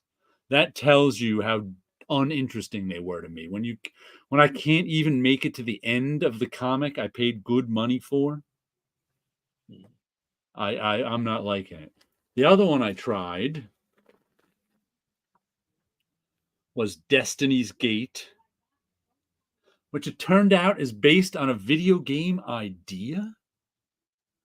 Well, first of all, I wish I had known. I didn't know it at the time I ordered it. That was a Top Cow comic, because I generally haven't read any Top Cow comics that I've really liked. But this is, what does it say? Based on the game concept by Paul Lyman. Does that mean it's a game?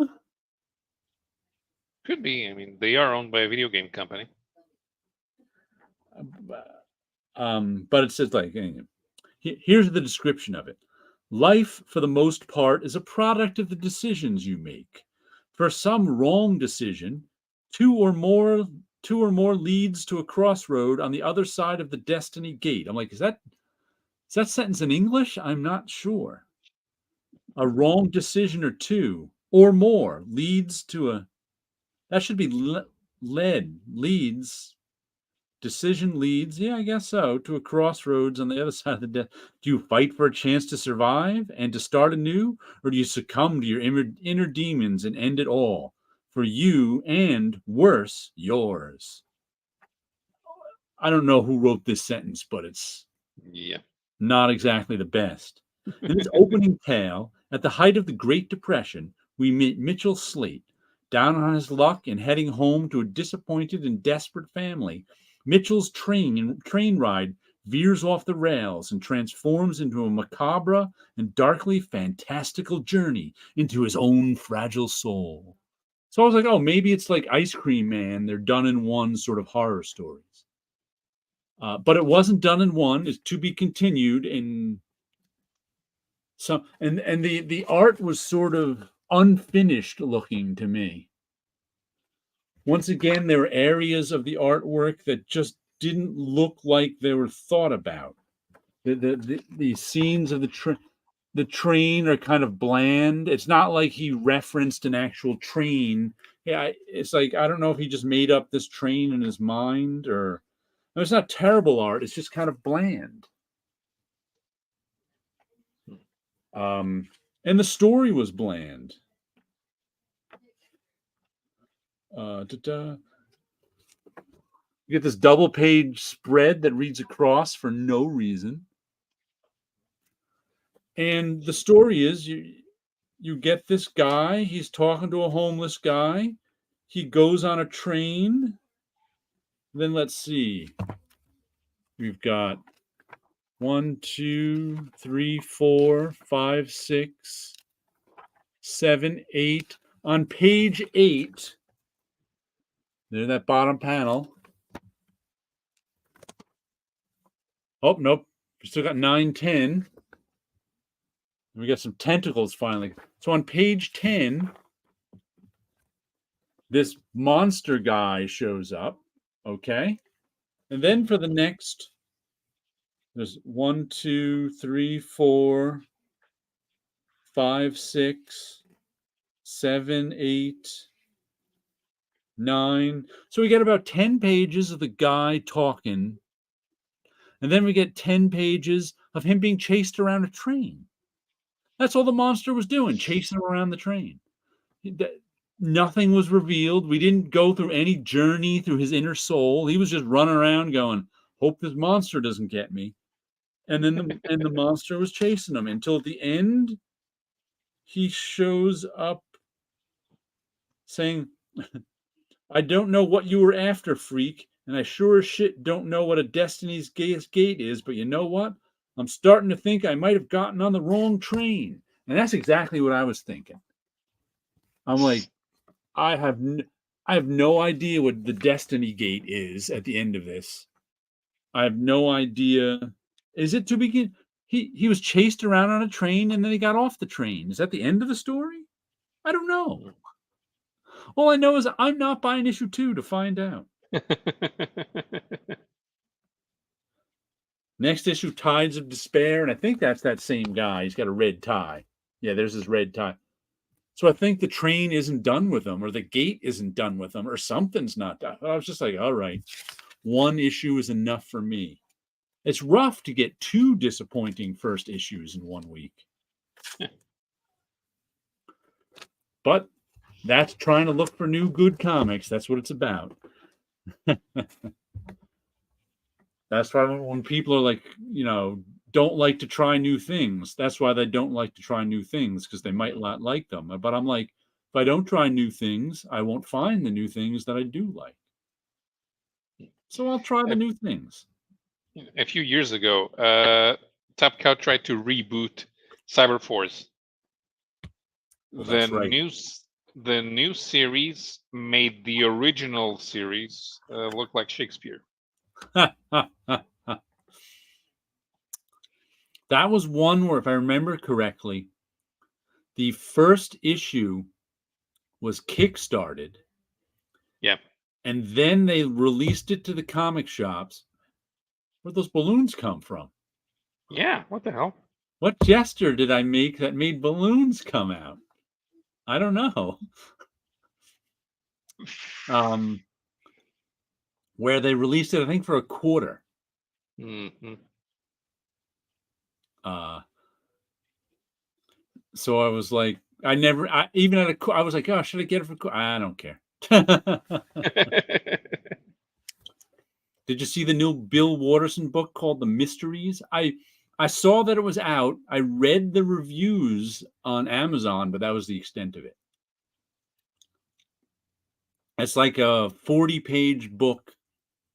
I think he did it with another artist, and it's too minimalist for some people, and just minimalist enough for others. So, random balloons. I think that in some of these, if you make gestures, it makes things go on the screen. But I have no idea what gesture I just did to make balloons come up. Nothing. It's like sometimes, like on Zoom, you do a thumbs up and it gives a thumbs up. There we go. Try a thumbs up, Paulo.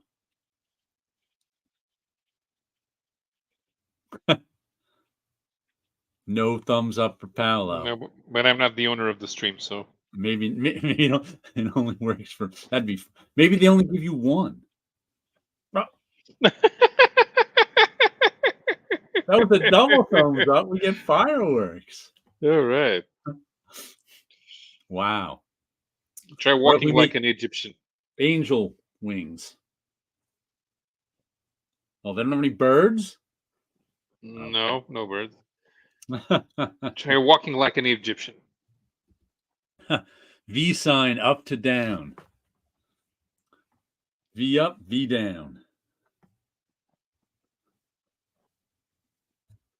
Nope. Do double thumbs up again. That's too goofy.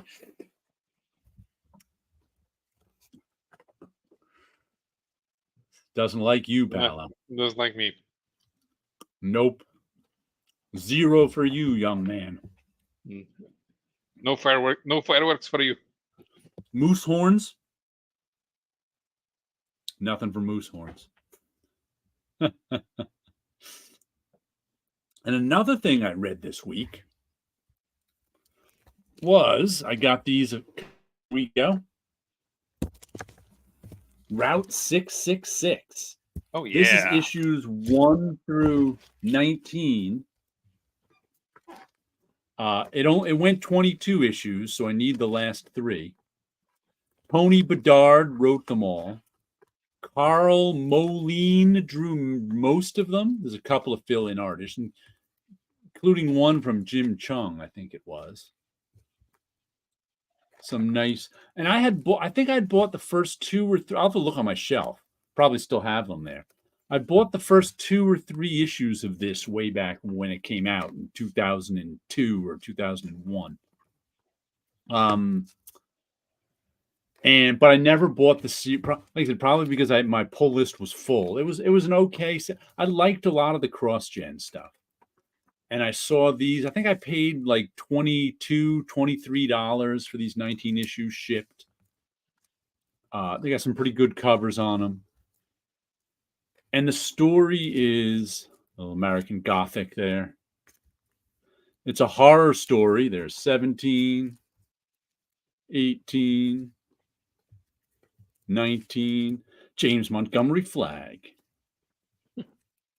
But the story is, and it's funny because I think it was the first 14 issues were the first story arc. And there was a story of this woman right here. And I'm not sure why it's called Route 666 either, because it's not like they're on Route 66 or anything. But there's our main character, that woman. I think she's a teenager. They said she could drink in one of the later issues, so maybe she's in her early 20s. But she's with her friend, and her friend dies, and she sees her friend's ghost being taken away by these monsters. For lack of a better word, I'll call them demons. I don't know what they're supposed to be in here. And this also takes place in a world very much like our Earth, but not Earth. So it's got, like, different. It still has, communists and what passes for the United States, and it doesn't have the FBI. It has the NBI, the National Bureau of Intelligence, which is what CrossGen usually did. But it turns out she has some sort of powers that can let her see these ghosts, or demons or whatever they are. And what they do is they come and steal people's souls when they die.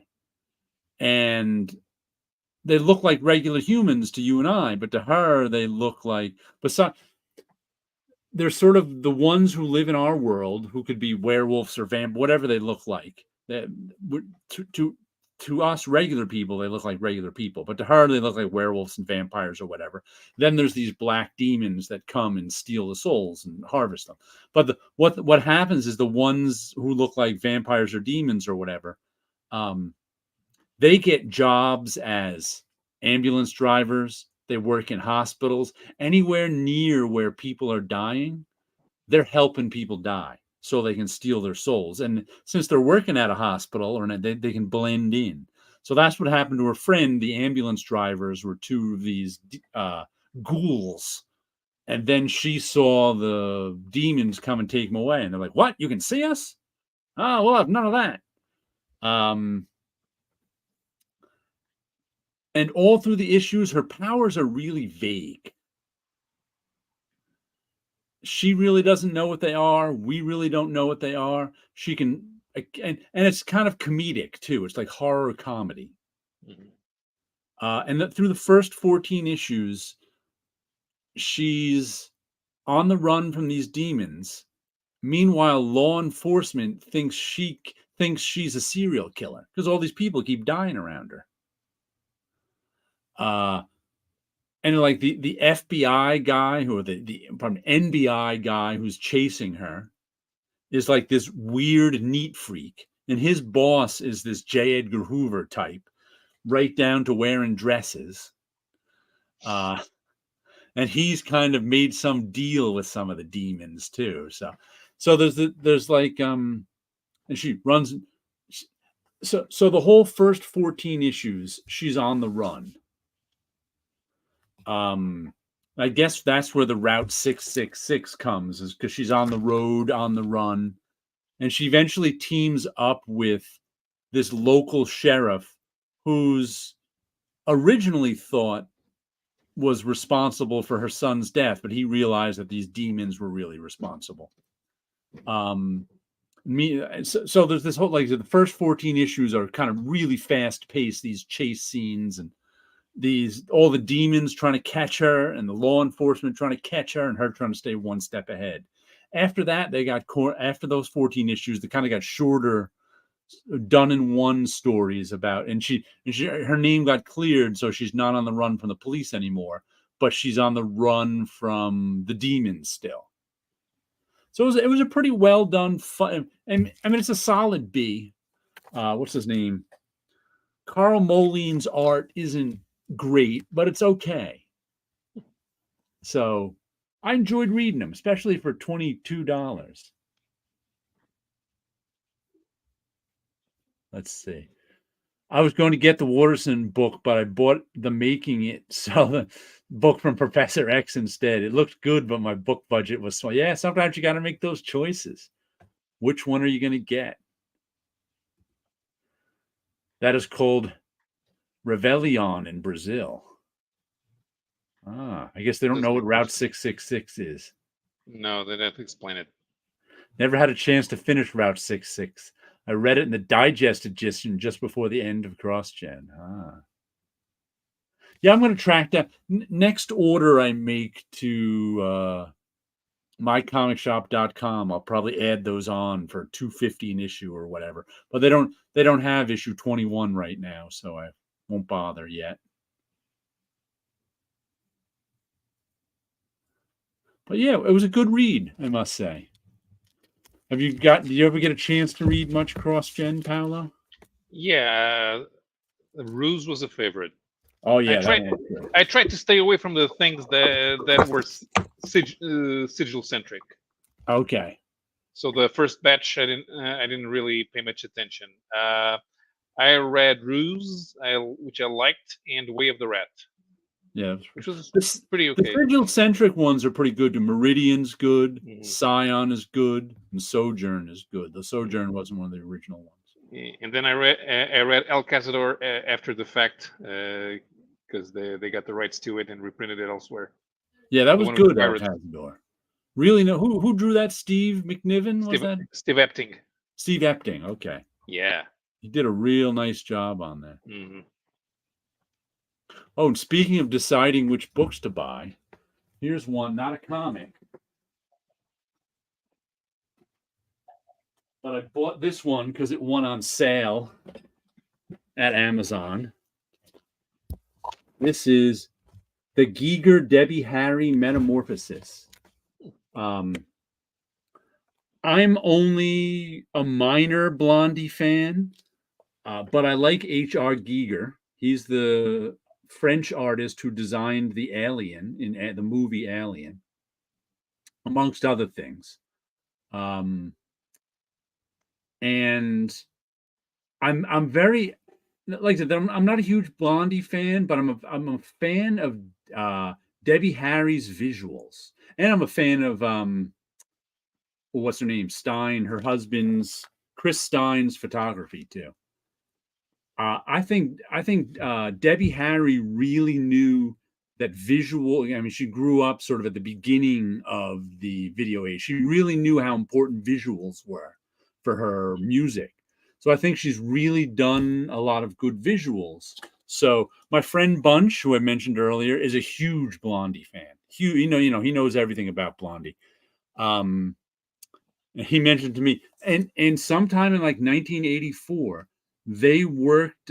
Chris Stein and Debbie Harry worked with H.R. Giger to do the visuals for their album Cuckoo, K-O-O-K, which Bunch tells me is like their worst album ever. He's like, it's too bad all that great visual work was for their worst album ever.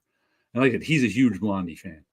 So I haven't even got a chance to look through it and read it yet, but it's Chris Stein's photo of the process, of H.R. Giger transforming Debbie Harry into this painted creature. So, here's the backdrops he painted for it. So if you're familiar with Alien, the movie, you know H.R. Giger's work. And it's just the story of and lots of photographs of the sort of, and like I've had this on my like Amazon wish list since I saw it was coming out like 2 years ago. And it finally came out sometime around the beginning of this year or maybe the end of last year. But I think the full price on it is like $75. So that was never anything. I was never going to pay $75 for, but it dropped down to like $45. And then there was an $8 coupon on it. So I ended up getting it for about $37. I'm like, all right, I'll buy it for for $37, I want to see it because I could. If you, there aren't a lot of H.R. Giger books around anymore. I think they're all out of print, and I've never seen this work before. So I look forward to looking through and reading this.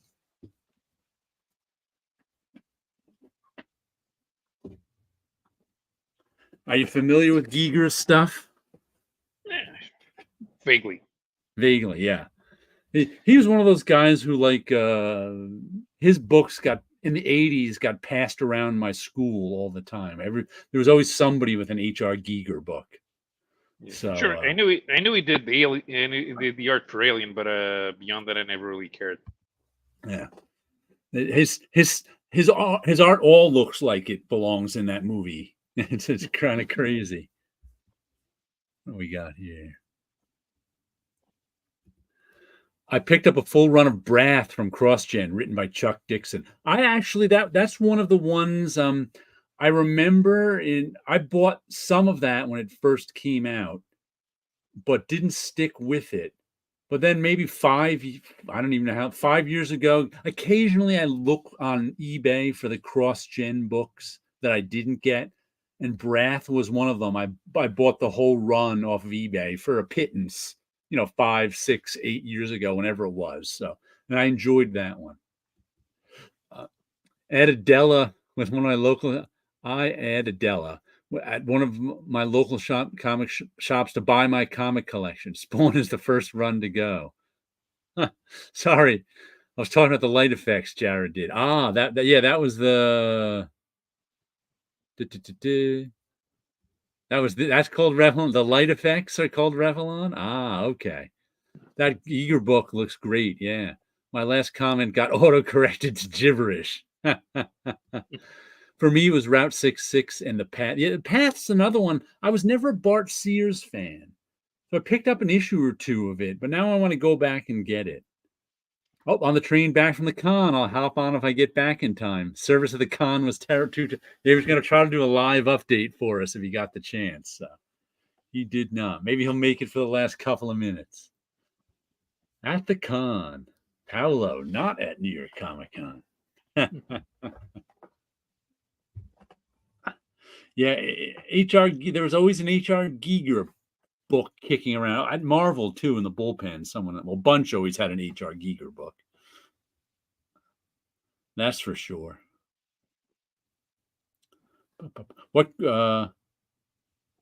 Trying to think of what my favorite cross-gen stuff was. Ruse is one of my favorite. Sojourn is also one of my favorites. Greg Land did a nice job on that.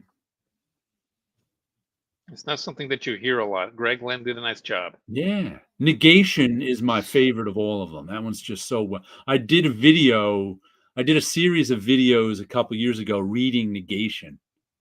Reading a Run, I think it's called, where I would just read 6 issues of it and then talk to the camera about it. That was kind of fun. I also tracked down all of The Way of the Rat, another Chuck Dixon book. Yeah, I bought Way of the Rat. Who drew that? Luke Ross or somebody? I was buying. I have all of that. I bought that one as it was coming out. That one was fun. It was kind of a who did they want it to be? I can't remember his name. Hong Kong martial artist. Does all his own. What was that? Yeah, that was a Chinese book. Yeah, there was a Japanese book and a Chinese. There was a Victorian age British book, a Chinese book, and a Japanese book. Even though they're not on Earth. Yellow Jumpsuit. Oh, what's his name? How come I can't remember it? Kill Bill. Been in 1,000 movies. Bruce Lee. Yeah. No, not Bruce Lee. Came after him. Yellow Jumpsuit? Yeah, he also had his own yellow jumpsuit. Oh, what's his name? You know him. He's a movie star. He's been around forever. Hong Kong Kung Fu movies. Jet Li? Oh, no. Oh, my goodness. I can't believe I remember. He's older than Jet Li. Oh, Jackie Chan. Jackie Chan. That's Jackie Chan. Jackie Chan's more for slapstick. Well, yeah, Way of the Rat was supposed to be like a Jackie Chan movie. That's what they said. So there was a lot of slapstick in it. Sort of kung fu and slapstick. Brute Jackie Chan. There we go. That's I can't believe I couldn't remember Jackie Chan's name. Was CrossGen the company that paid people to move and work in the Central Studio 9 to 5 style? That was them. Down in Tampa, I think it was, Florida, Mark Alessi, who died a few years ago too. I don't know why when I see Mark Alessi's name in these CrossGen, but it always makes me a little sad that he died young. Yes, Negation was my favorite of them. I just think they did. Paul Pelletier and Tony Bedard just did such a nice job with that. It was sort of a bunch of superpowered people on the run in space, trying to figure out how to fight this god emperor. It was just I just think that's one of my favorite sort of sci-fi superhero comics ever. I always give the Negation high marks. I wish CrossGen stuck around another 6 months to end the series, but they didn't.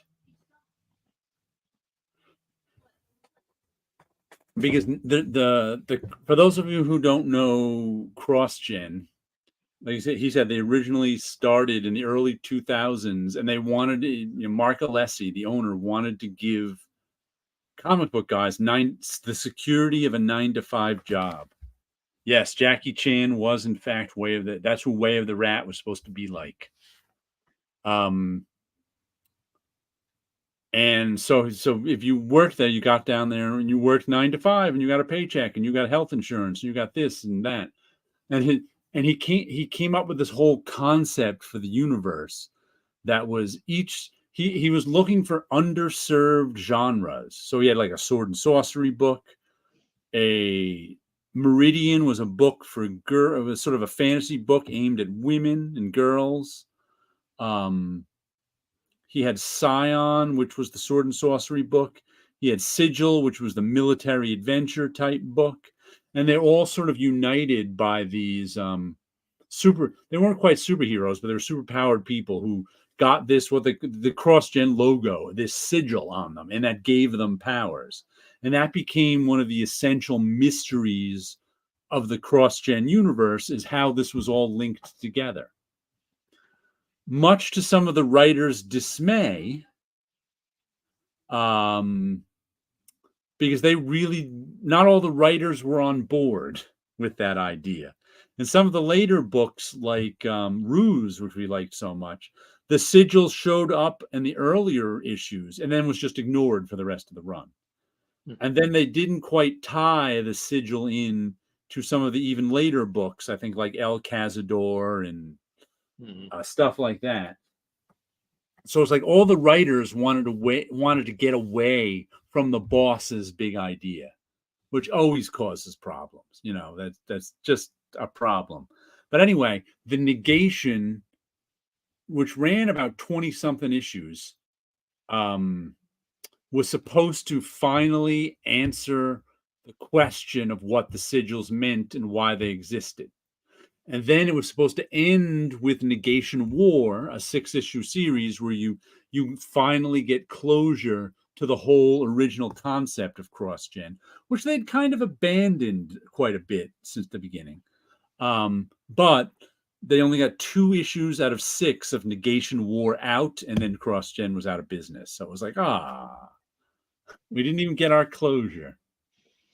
Tony Bedard has released his ideas for what he wanted this issue to be. And I think issue 3 was actually penciled, and you can find that. But still, it's like, could have been a classic. Yeah. And Marvel will never finish it, even though all the guys that were Pelletier and Bedard both worked for Marvel. But, why would Marvel have them finish it up 4 issues when they could just ignore it? As a production guy and artist, Jared, I know you don't travel. If you had an opportunity to move and work in an office, would you? I don't think I would. Security would. I just don't want to commute. If the office were 10 minutes away, sure. If it's in New York City, no thank you. New York City is one of those. If New York City, if it was 35 miles away in any other direction, I'd probably I would commute. Why not? But 2 hours 2 hours door to door every day? No, can't be done anymore. Too much. Too much. I'd either have to move, which is probably untenable. I got too much stuff, too much art packed in here to pack it into a New York City apartment. What if the office was in the Hamptons? Would you buy a house in the Hamptons? God would have to pay me enough to have a house in the Hamptons. Yeah, you can find out which house belonged to the Goodmans. I'll buy that one. Yeah, you turn it into the Martin Goodman Remembrance Museum. And this is a replica of the office where Stan Lee used to steal all of Jack Kirby's ideas.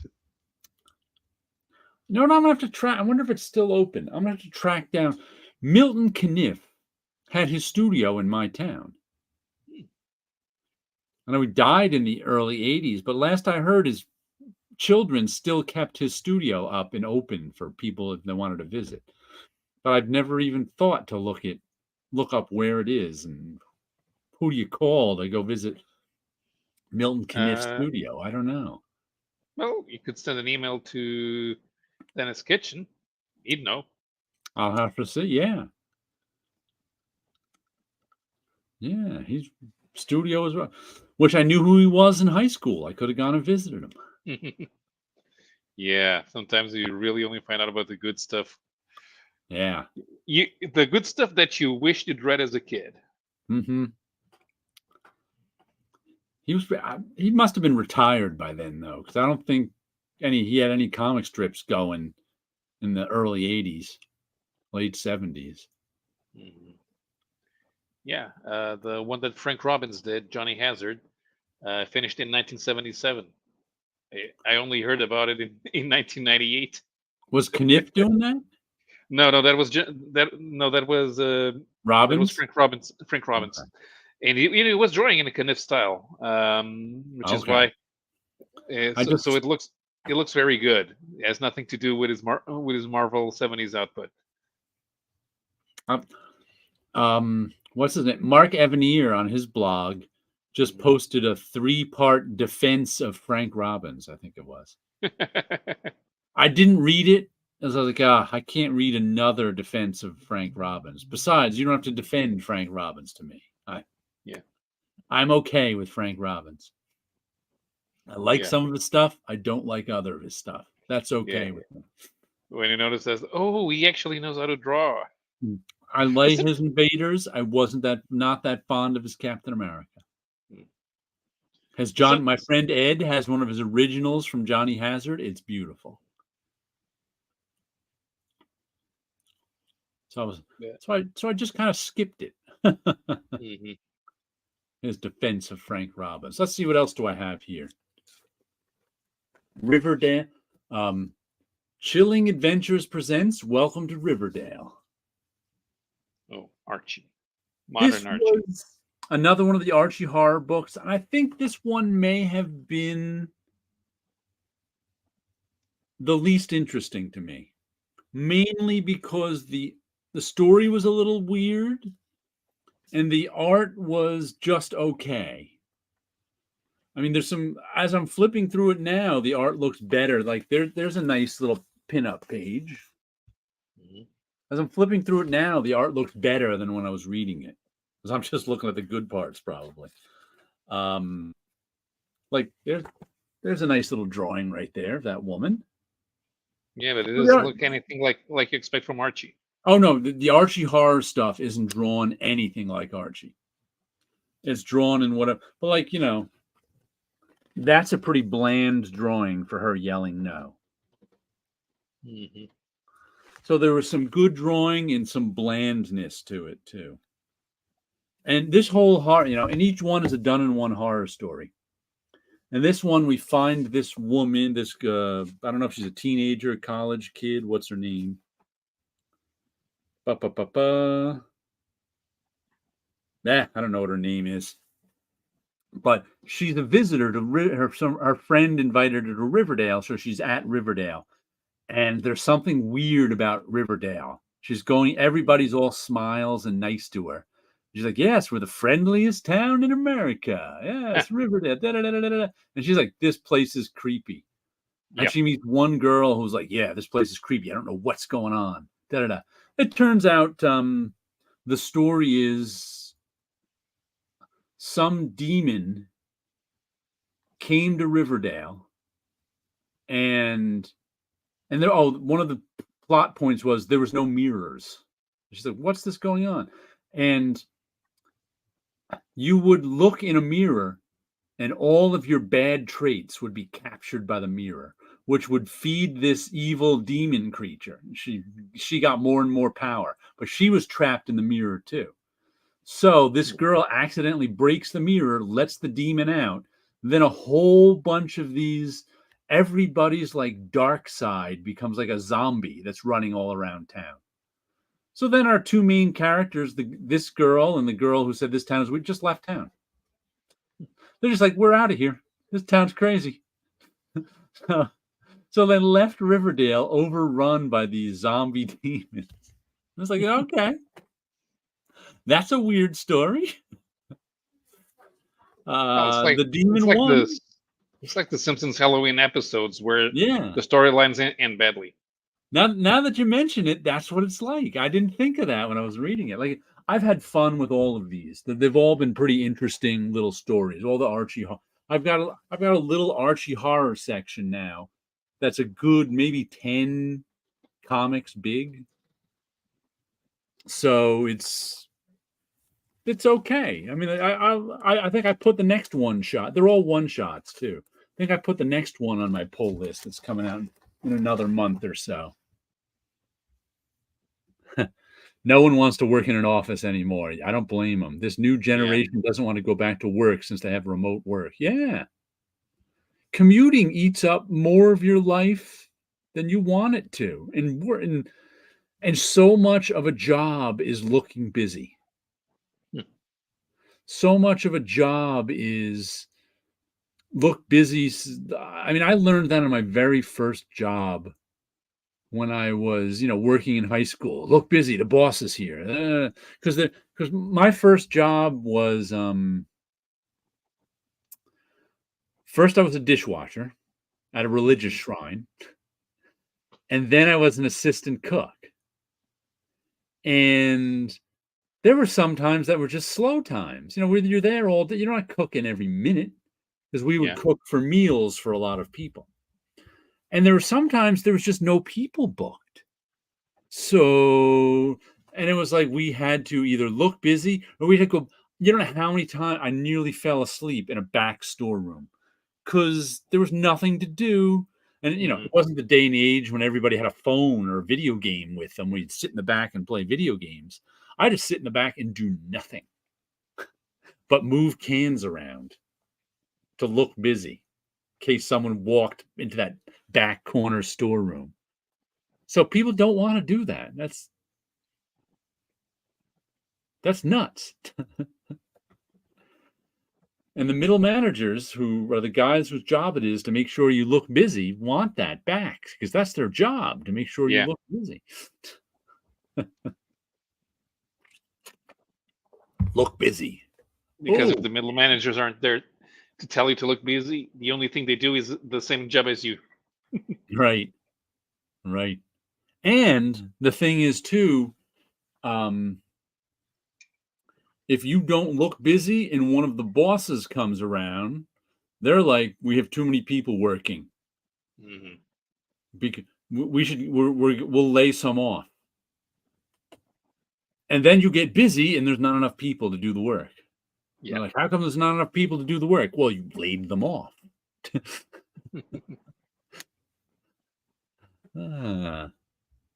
Keep smiling. The boss loves idiots. There you go. Well, that's actually true.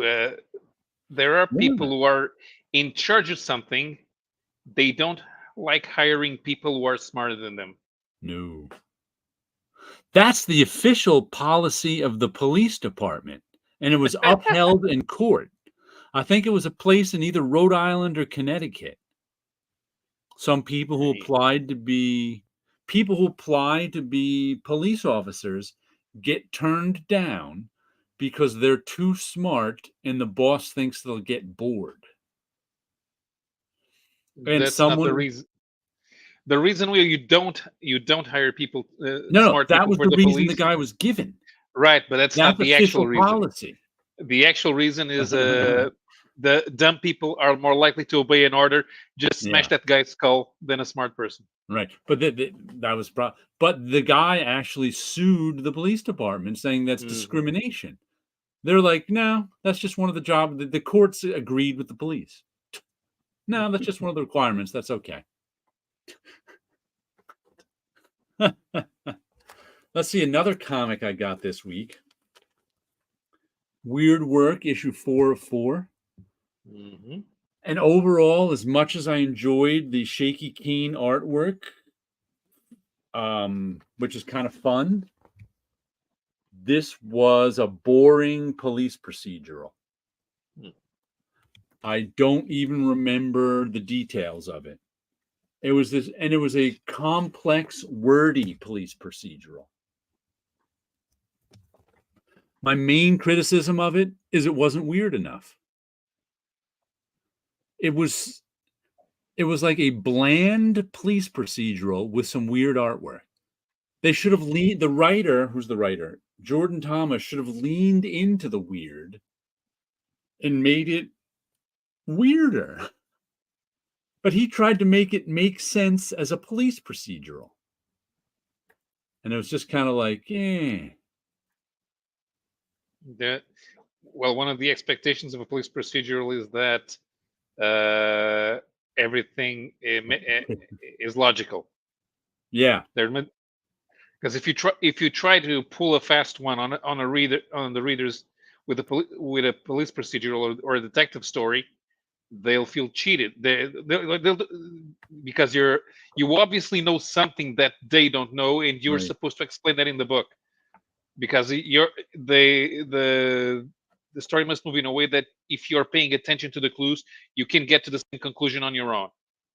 If you do a weird story, things don't need to make sense. So I think they tried too hard to make it make sense. I got a cricket in here. I can hear him getting loud. Is my mic picking up that cricket? Yes. We got a special guest star, Jiminy Cricket. Maybe the cricket will pull a visual effect. Nice. Yeah, that's weird. Yeah, this is like this. This is pretty weird stuff. Right. So instead of a police procedural, that should have been made from the point of view of the bad guys. Anything. Just don't try too hard to make it make sense. It does not deserve. Oh, gave me a thumbs up and not a. Where's my there? It does not deserve fireworks. I want to figure out how to get those balloons. I have to make a beat. Do we make balloons going up?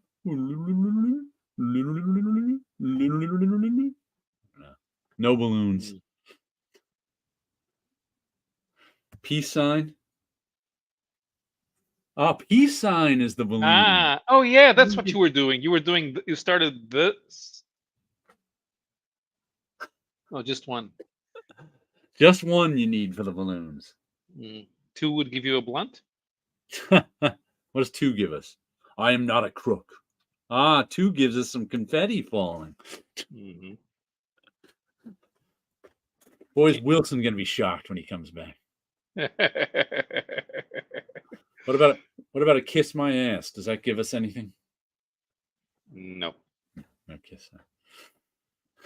What if you blow kisses at it?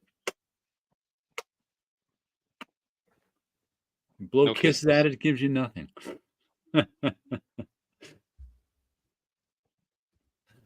I'm working 35 miles from where I'm living, and the worst part is I can't read comics because it's too damn early and the lights inside the bus are off to let the other passengers sleep. You have to get one of those hats with a light on it. Dude, I've always wanted to get one of those. Hat with a light. Which reminds me, I got a new hat today. I haven't opened it yet. Since I've been painting my coat and getting my new coat ready for winter, I wanted a new hat to stick in the pocket and just leave it there. So I got one of these hipster slouch hats.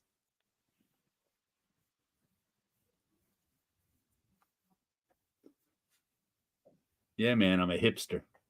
Peace.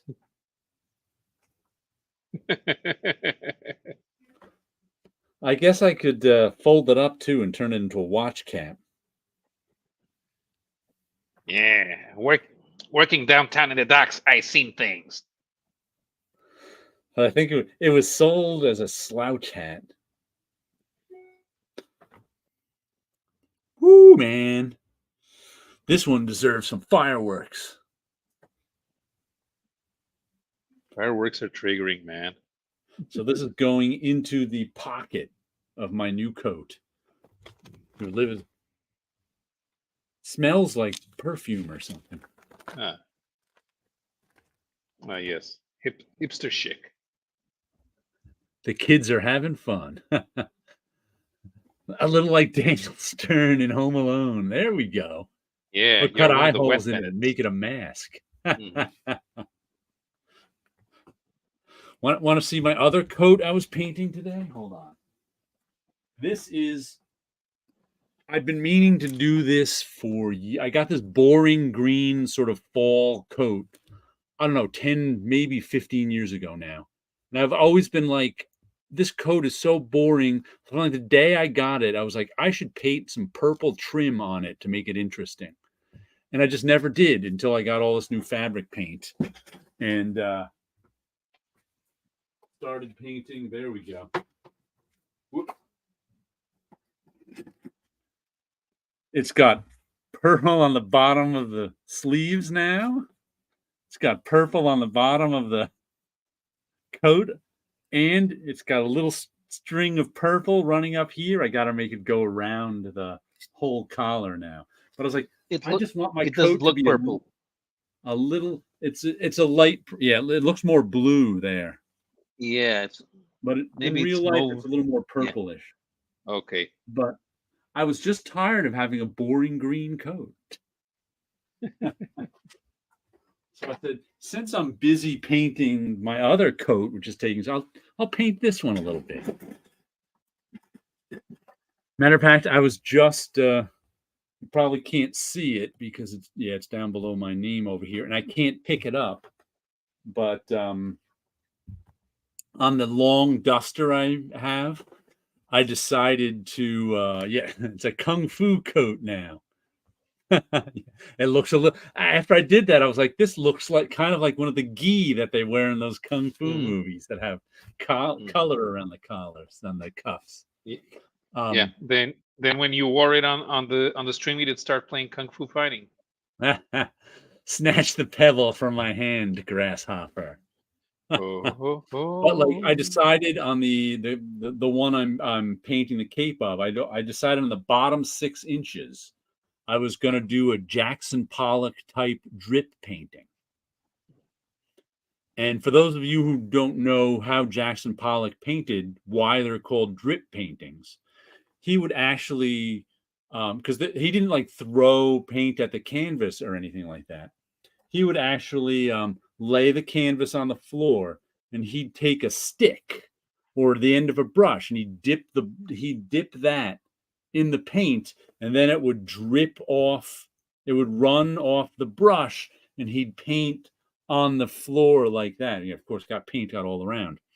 So I said I wanted to do something like that for this, but I don't have a big canvas on the floor. So I was trying to do it up on my art table right here. I had everything masked off, but the fabric paint I had isn't thin enough viscosity either. So I kind of had to fling the paint a little.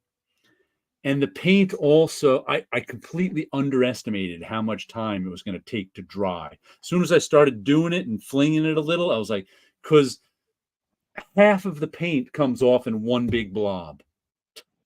And it's like a quarter of an inch thick. And even though it's water-based paint, I'm like, ooh, this is going to take a while to dry. So it's been like sitting over there, and it's still, I did it yesterday afternoon at about 3, and it's still not dry yet. It's probably going to take another night to dry. And then I have to do the other half of the hem of the coat. But I was like, ooh, it took me about half an hour to paint it and 48 hours for it to dry. And it's not oil paint. But I definitely underestimated how much it was going to block. I expected the paint to run off the stick, but I was like, oh, this paint is too thick to do that. And I don't want to thin it because that would take a whole lot of work.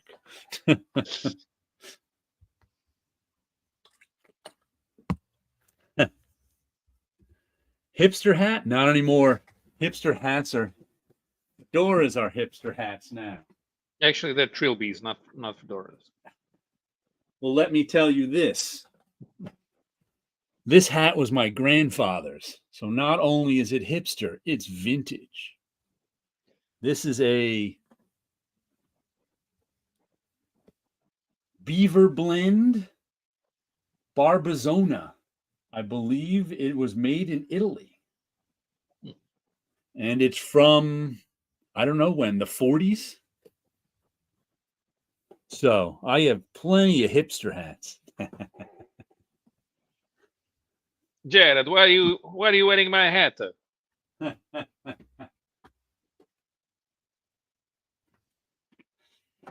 You are not even living in New York City anymore. You don't get the real pizza.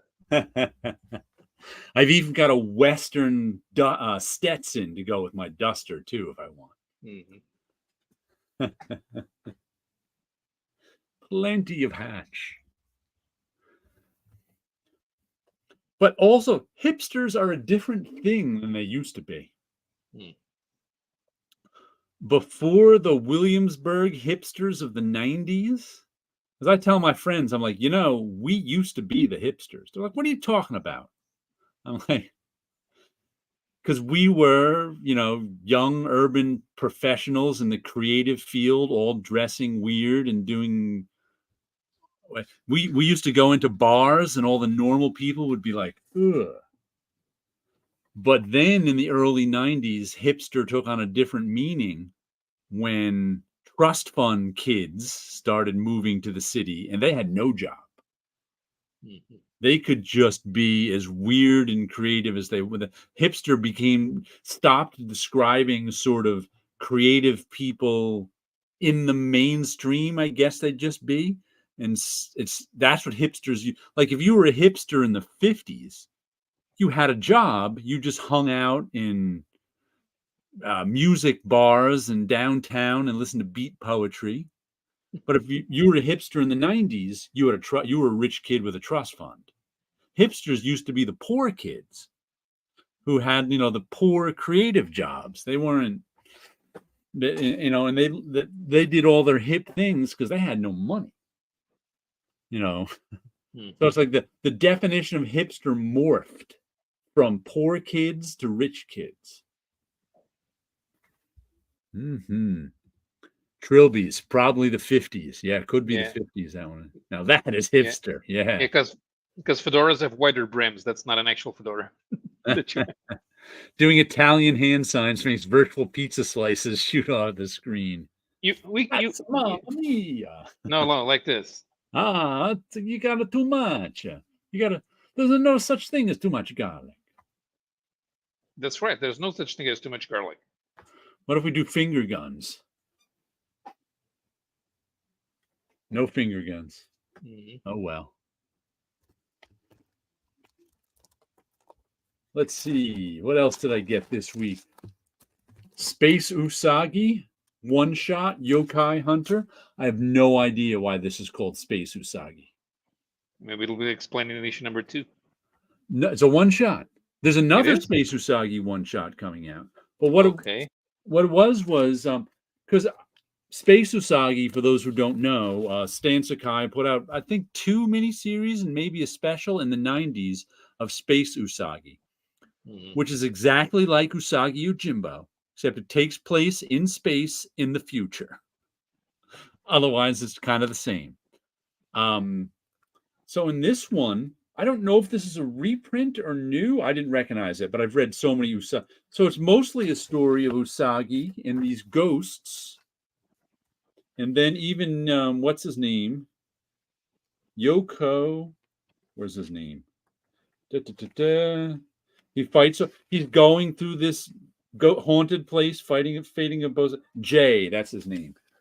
Jay even shows up, and he's fighting him. But in the middle of fighting Jay, all of a sudden we get Akemi. Akemi, where are you?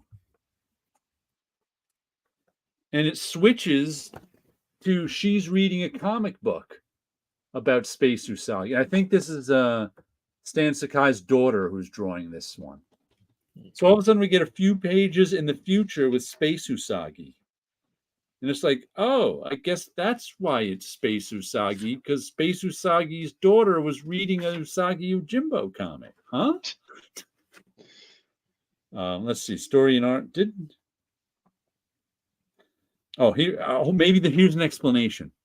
Miyamoto Usagi has hundreds of adventures, stories that will live in legend for many lifetimes. Among them, this tale in which Usagi faces off against a mythical yokai spirits with the supernatural powers that have already led many to their doom. No, that explains the main story, not why it's Space Usagi.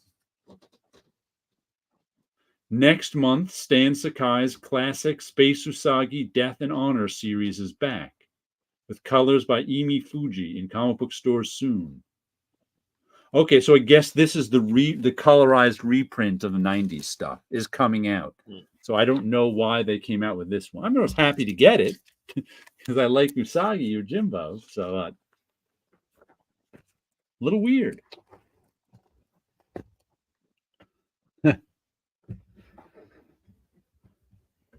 So I guess Dark Horse is continuing IDW's coloring of classic Usagi stuff. Oh, that's good. Yeah. Yeah. The thing is, I think the new kids don't want to read black and white comics anymore. Yeah. Even Sleepy Reader didn't buy Usagi for years because it was in black and white, and he just didn't like black and white comics. Finally, he started buying it, and he was like, "Oh, this is really good stuff." Mm-hmm. Well, the thing is, when I noticed that there were black and white comics in the U.S. market, why don't they color the comics? Not that I didn't have a problem because I was used to reading the cheap comics that we used to have, the new reprinted newspaper strips, and that's exactly the problem. The black and white comic in the 90s with the new printing technology, the new evolutions in printing technology, they just look cheap. Mm-hmm.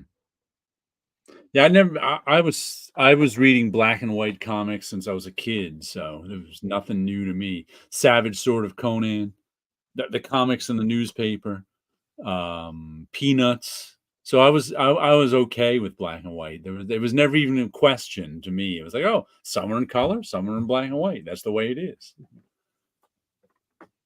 And of course, as you know, in the early 80s rolled around and there was the black and white boom, I was thrilled. Thrilled. Let's see. I also got Damn Them All, issue number 8. Charlie Adler killing it on this book. And I liked the writing on this. Simon Spurrier's writing I'm half and half on. I really think he overwrites. I should say he over-explains stuff sometimes. I'm like, I don't need that much explanation. He even gives you individual pages of explanation. If you're going to give us individual pages of explanation, we don't also need this much explanation. But when he's not explaining so much, it's pretty good. Or at least you can put 3 faces on TV. You can do that on pages I can skip. And this is weird. I call this one the Adventures of John Constantine's Niece, because that's pretty much what it is. But Also, in the last couple issues, there've been a flashback to when she was younger, and she's off on some adventure with this guy who. This is the guy in the present, but we also get this little piece of a story of her and this guy in the past. Only like two or three pages at the beginning, and we got like 2 or 3. So there's a couple different timelines going on. But the weirdest thing to me was, I guess he's trying to draw out this myth, this supernatural creature right here, where she drew out, and you have to draw her out with blood.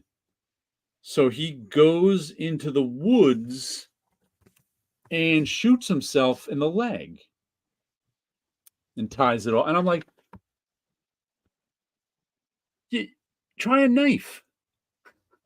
Why would you shoot yourself in the leg to draw a can't you cut your hand like in every other supernatural show ever? Even if you were to cut your leg a little, a bullet in your thigh is going to kill you. Yeah. That's no minor wound. Ah, look at this. We get Wilson back. Yay. End of the night when the show's over. Night. How was New York Comic Con? It is interesting because of the monster that it is. It's huge. Oh, yeah. But so I was there as a fan, so right. There's the not having a table to run back to when you get tired of the people. And I realize as I get older, walking around the con isn't as fun as it used to be. But I had a good time. Got to see I got to see a lot of people that I haven't seen in a long time. Right. And it was good. I had a lot of fun. I took some videos, saw a lot of Godzilla stuff that is beautiful that I cannot afford, but I got to take videos of it. So I had a good time and picked up some swag, as the kids say these days. So it's like the freebies that you normally get. This is something called the Den of Geeks Special Comic-Con Edition magazine in polybag. Of course. Of course. What else? The usual souvenir book for the con. So this was the book that I was using to, look at the names, find people who I know that's there just to say hello. And comic book artist Mike Lilly gave me his sketchbook that he did back for 2021 sketchbook. Oh, cool. So they're all his pencil work. These were all published covers and images that he's done over the years. So it's kind of a look back of the items that he's drawn. Nice. Covers and stuff like that. So that was a pretty cool thing to get. We'll have to show you what we discovered tonight, which seems to only work for the host. Watch this. Double thumbs up. Oh, so look at that. Double thumbs up. We get that. We get, let's see, peace sign. How did you discover this? Did you happen to accidentally? There we go. Peace sign makes balloons. Oh, that's double fantastic. Peace sign makes confetti. Fall. That's all. And one thumbs up gives the thumbs up you just saw. Right. So that's what we discussed. But try making a peace sign, because Paulo couldn't get it to work, so it might only work for the host for some reason. It might. Yep. Yeah, it only works for the host. It only works for the host. Look at that. Until you log off and then get a bill for all these special effects. That's amazing. So they just started doing signs? Yeah. I was just talking with my hands, and all of a sudden balloons fell. Then I remember Zoom it can read your hand signs. So I was like, it must read our hand signs. Have you tried flipping people off yet? I tried to kiss my ass. Oh, okay. There was nothing. Let's say, damn them all is good. I read the first trip. Yeah, I'm enjoying. And like I said, Charlie Adler is killing it.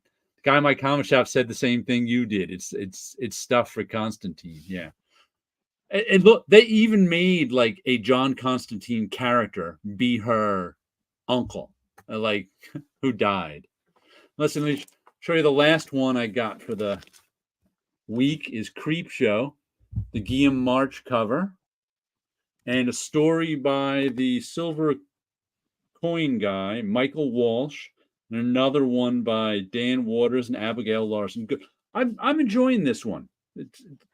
I was iffy. You know what's funny about this? I was kind of iffy on volume 1, and I wasn't sure if I was going to get volume 2. Then at one point, I was moving all of volume 1 to a new place on my shelf, and I thumbed through the covers. I really liked thumbing through the covers. I was like, there's a lot of good covers. Like, I want to put volume 2 on my pull list, just because I'm really enjoying looking at the covers of volume 1. Now, is it like a recreation of the original Creep Show? Or is it No, reprint? it's like horror stories. It's 2 10-page horror stories per issue. Okay. So it's like, EC Comics horror stories. Oh, all right, cool. How many people move through New York Comic Con on average? 100,000? I could not even tell you. Later on, when I'll post the photos, Thursday is usually what was considered pro day. That was the day that was supposed to be light. You're supposed to walk around, mingle, talk to other pros. It was just as busy as it would have been on a Saturday. And I've only been going in the afternoons. I do my lettering work in the mornings and then leave here at about 12:30, 1 o'clock. So when I got there today, a little after 2, the crowd seems like it was like a 6 o'clock crowd, which usually when it's the most amount of people in New York. So I was really surprised how well the traffic in the convention center moved.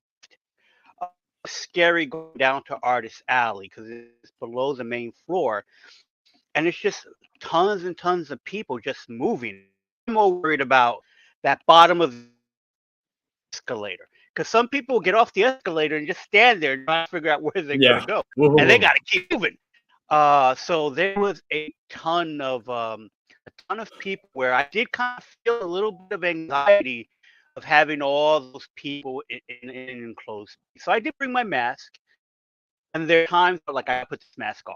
Just too many people. Yeah. But I hope Artist Alley did well. A lot of people were down there. And this year I noticed something that's happening in the industry for a while, but I'm noticing how much charging for signature. And I get it, because you have people will show up with the same book, like 20 copies with the same book, because they're trying to flip them on all the various markets. And some artists are like, okay, I'll do the first one for free, but other ones you have to pay for.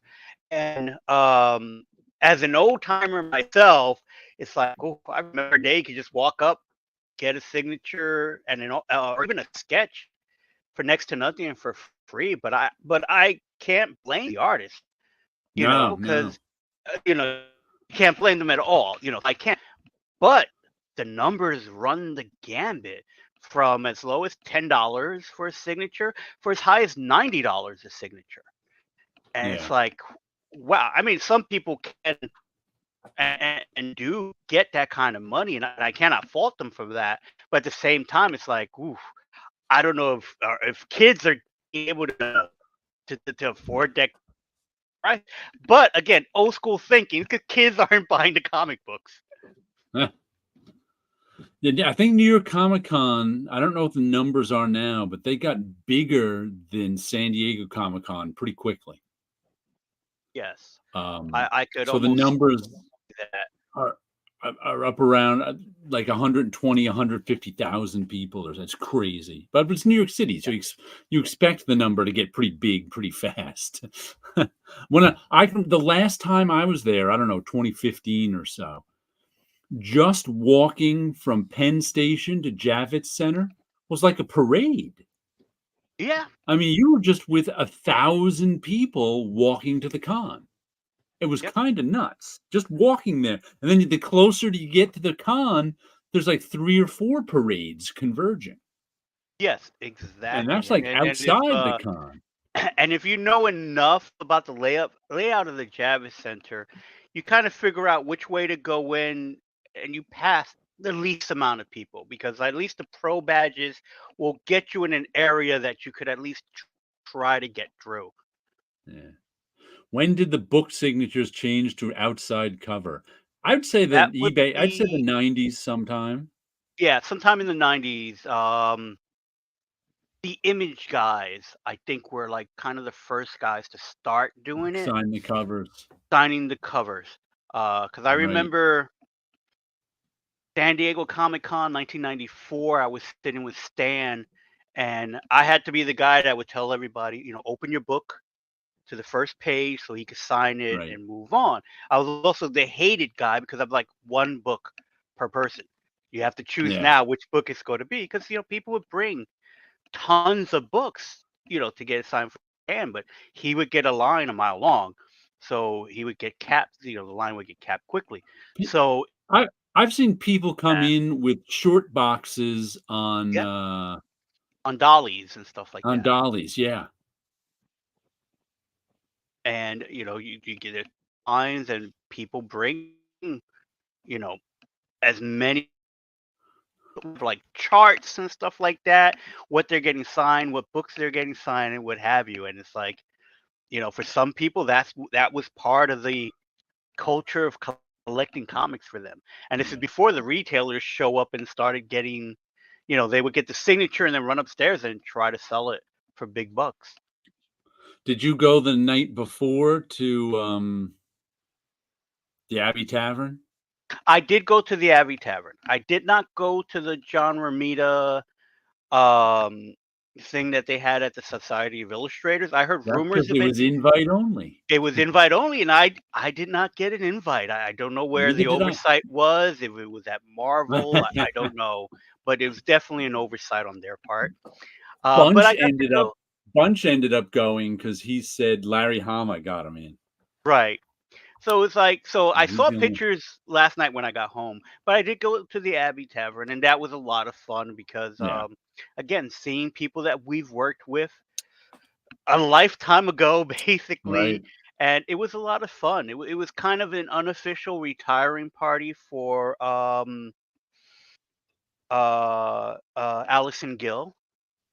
So Okay, she's retiring from DC, and so it was like an unofficial retirement party for her. And then we got to okay. see a bunch of people that we've worked with or talked to. Darren was there, so that was pretty fun, Oh, yeah, and Darren and Payne, Kevin and Kabasi. Kevin Kabas was there. So it was like, oh, and Edmer. Edmar So was there. we got to talk and have a good time. So there was a ton of other people. Those names I'm forgetting right now, and there Yeah. were people there before I got there who had left.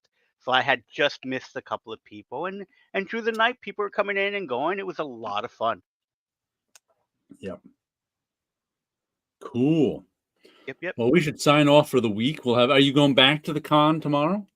I haven't decided Okay. because tomorrow's supposed to rain, and part of me thinks, well, maybe that'll keep other people away, and then I can walk around more. But it depends how I feel tomorrow, and Okay. I'll definitely go on Sunday because my buddy Eric will be going on Sunday as well. So we'll walk around together and see more people. And Sunday is usually when I do buy stuff if I'm going to buy stuff because that's when they slash the prices because a lot of people don't want to bring all that stuff home.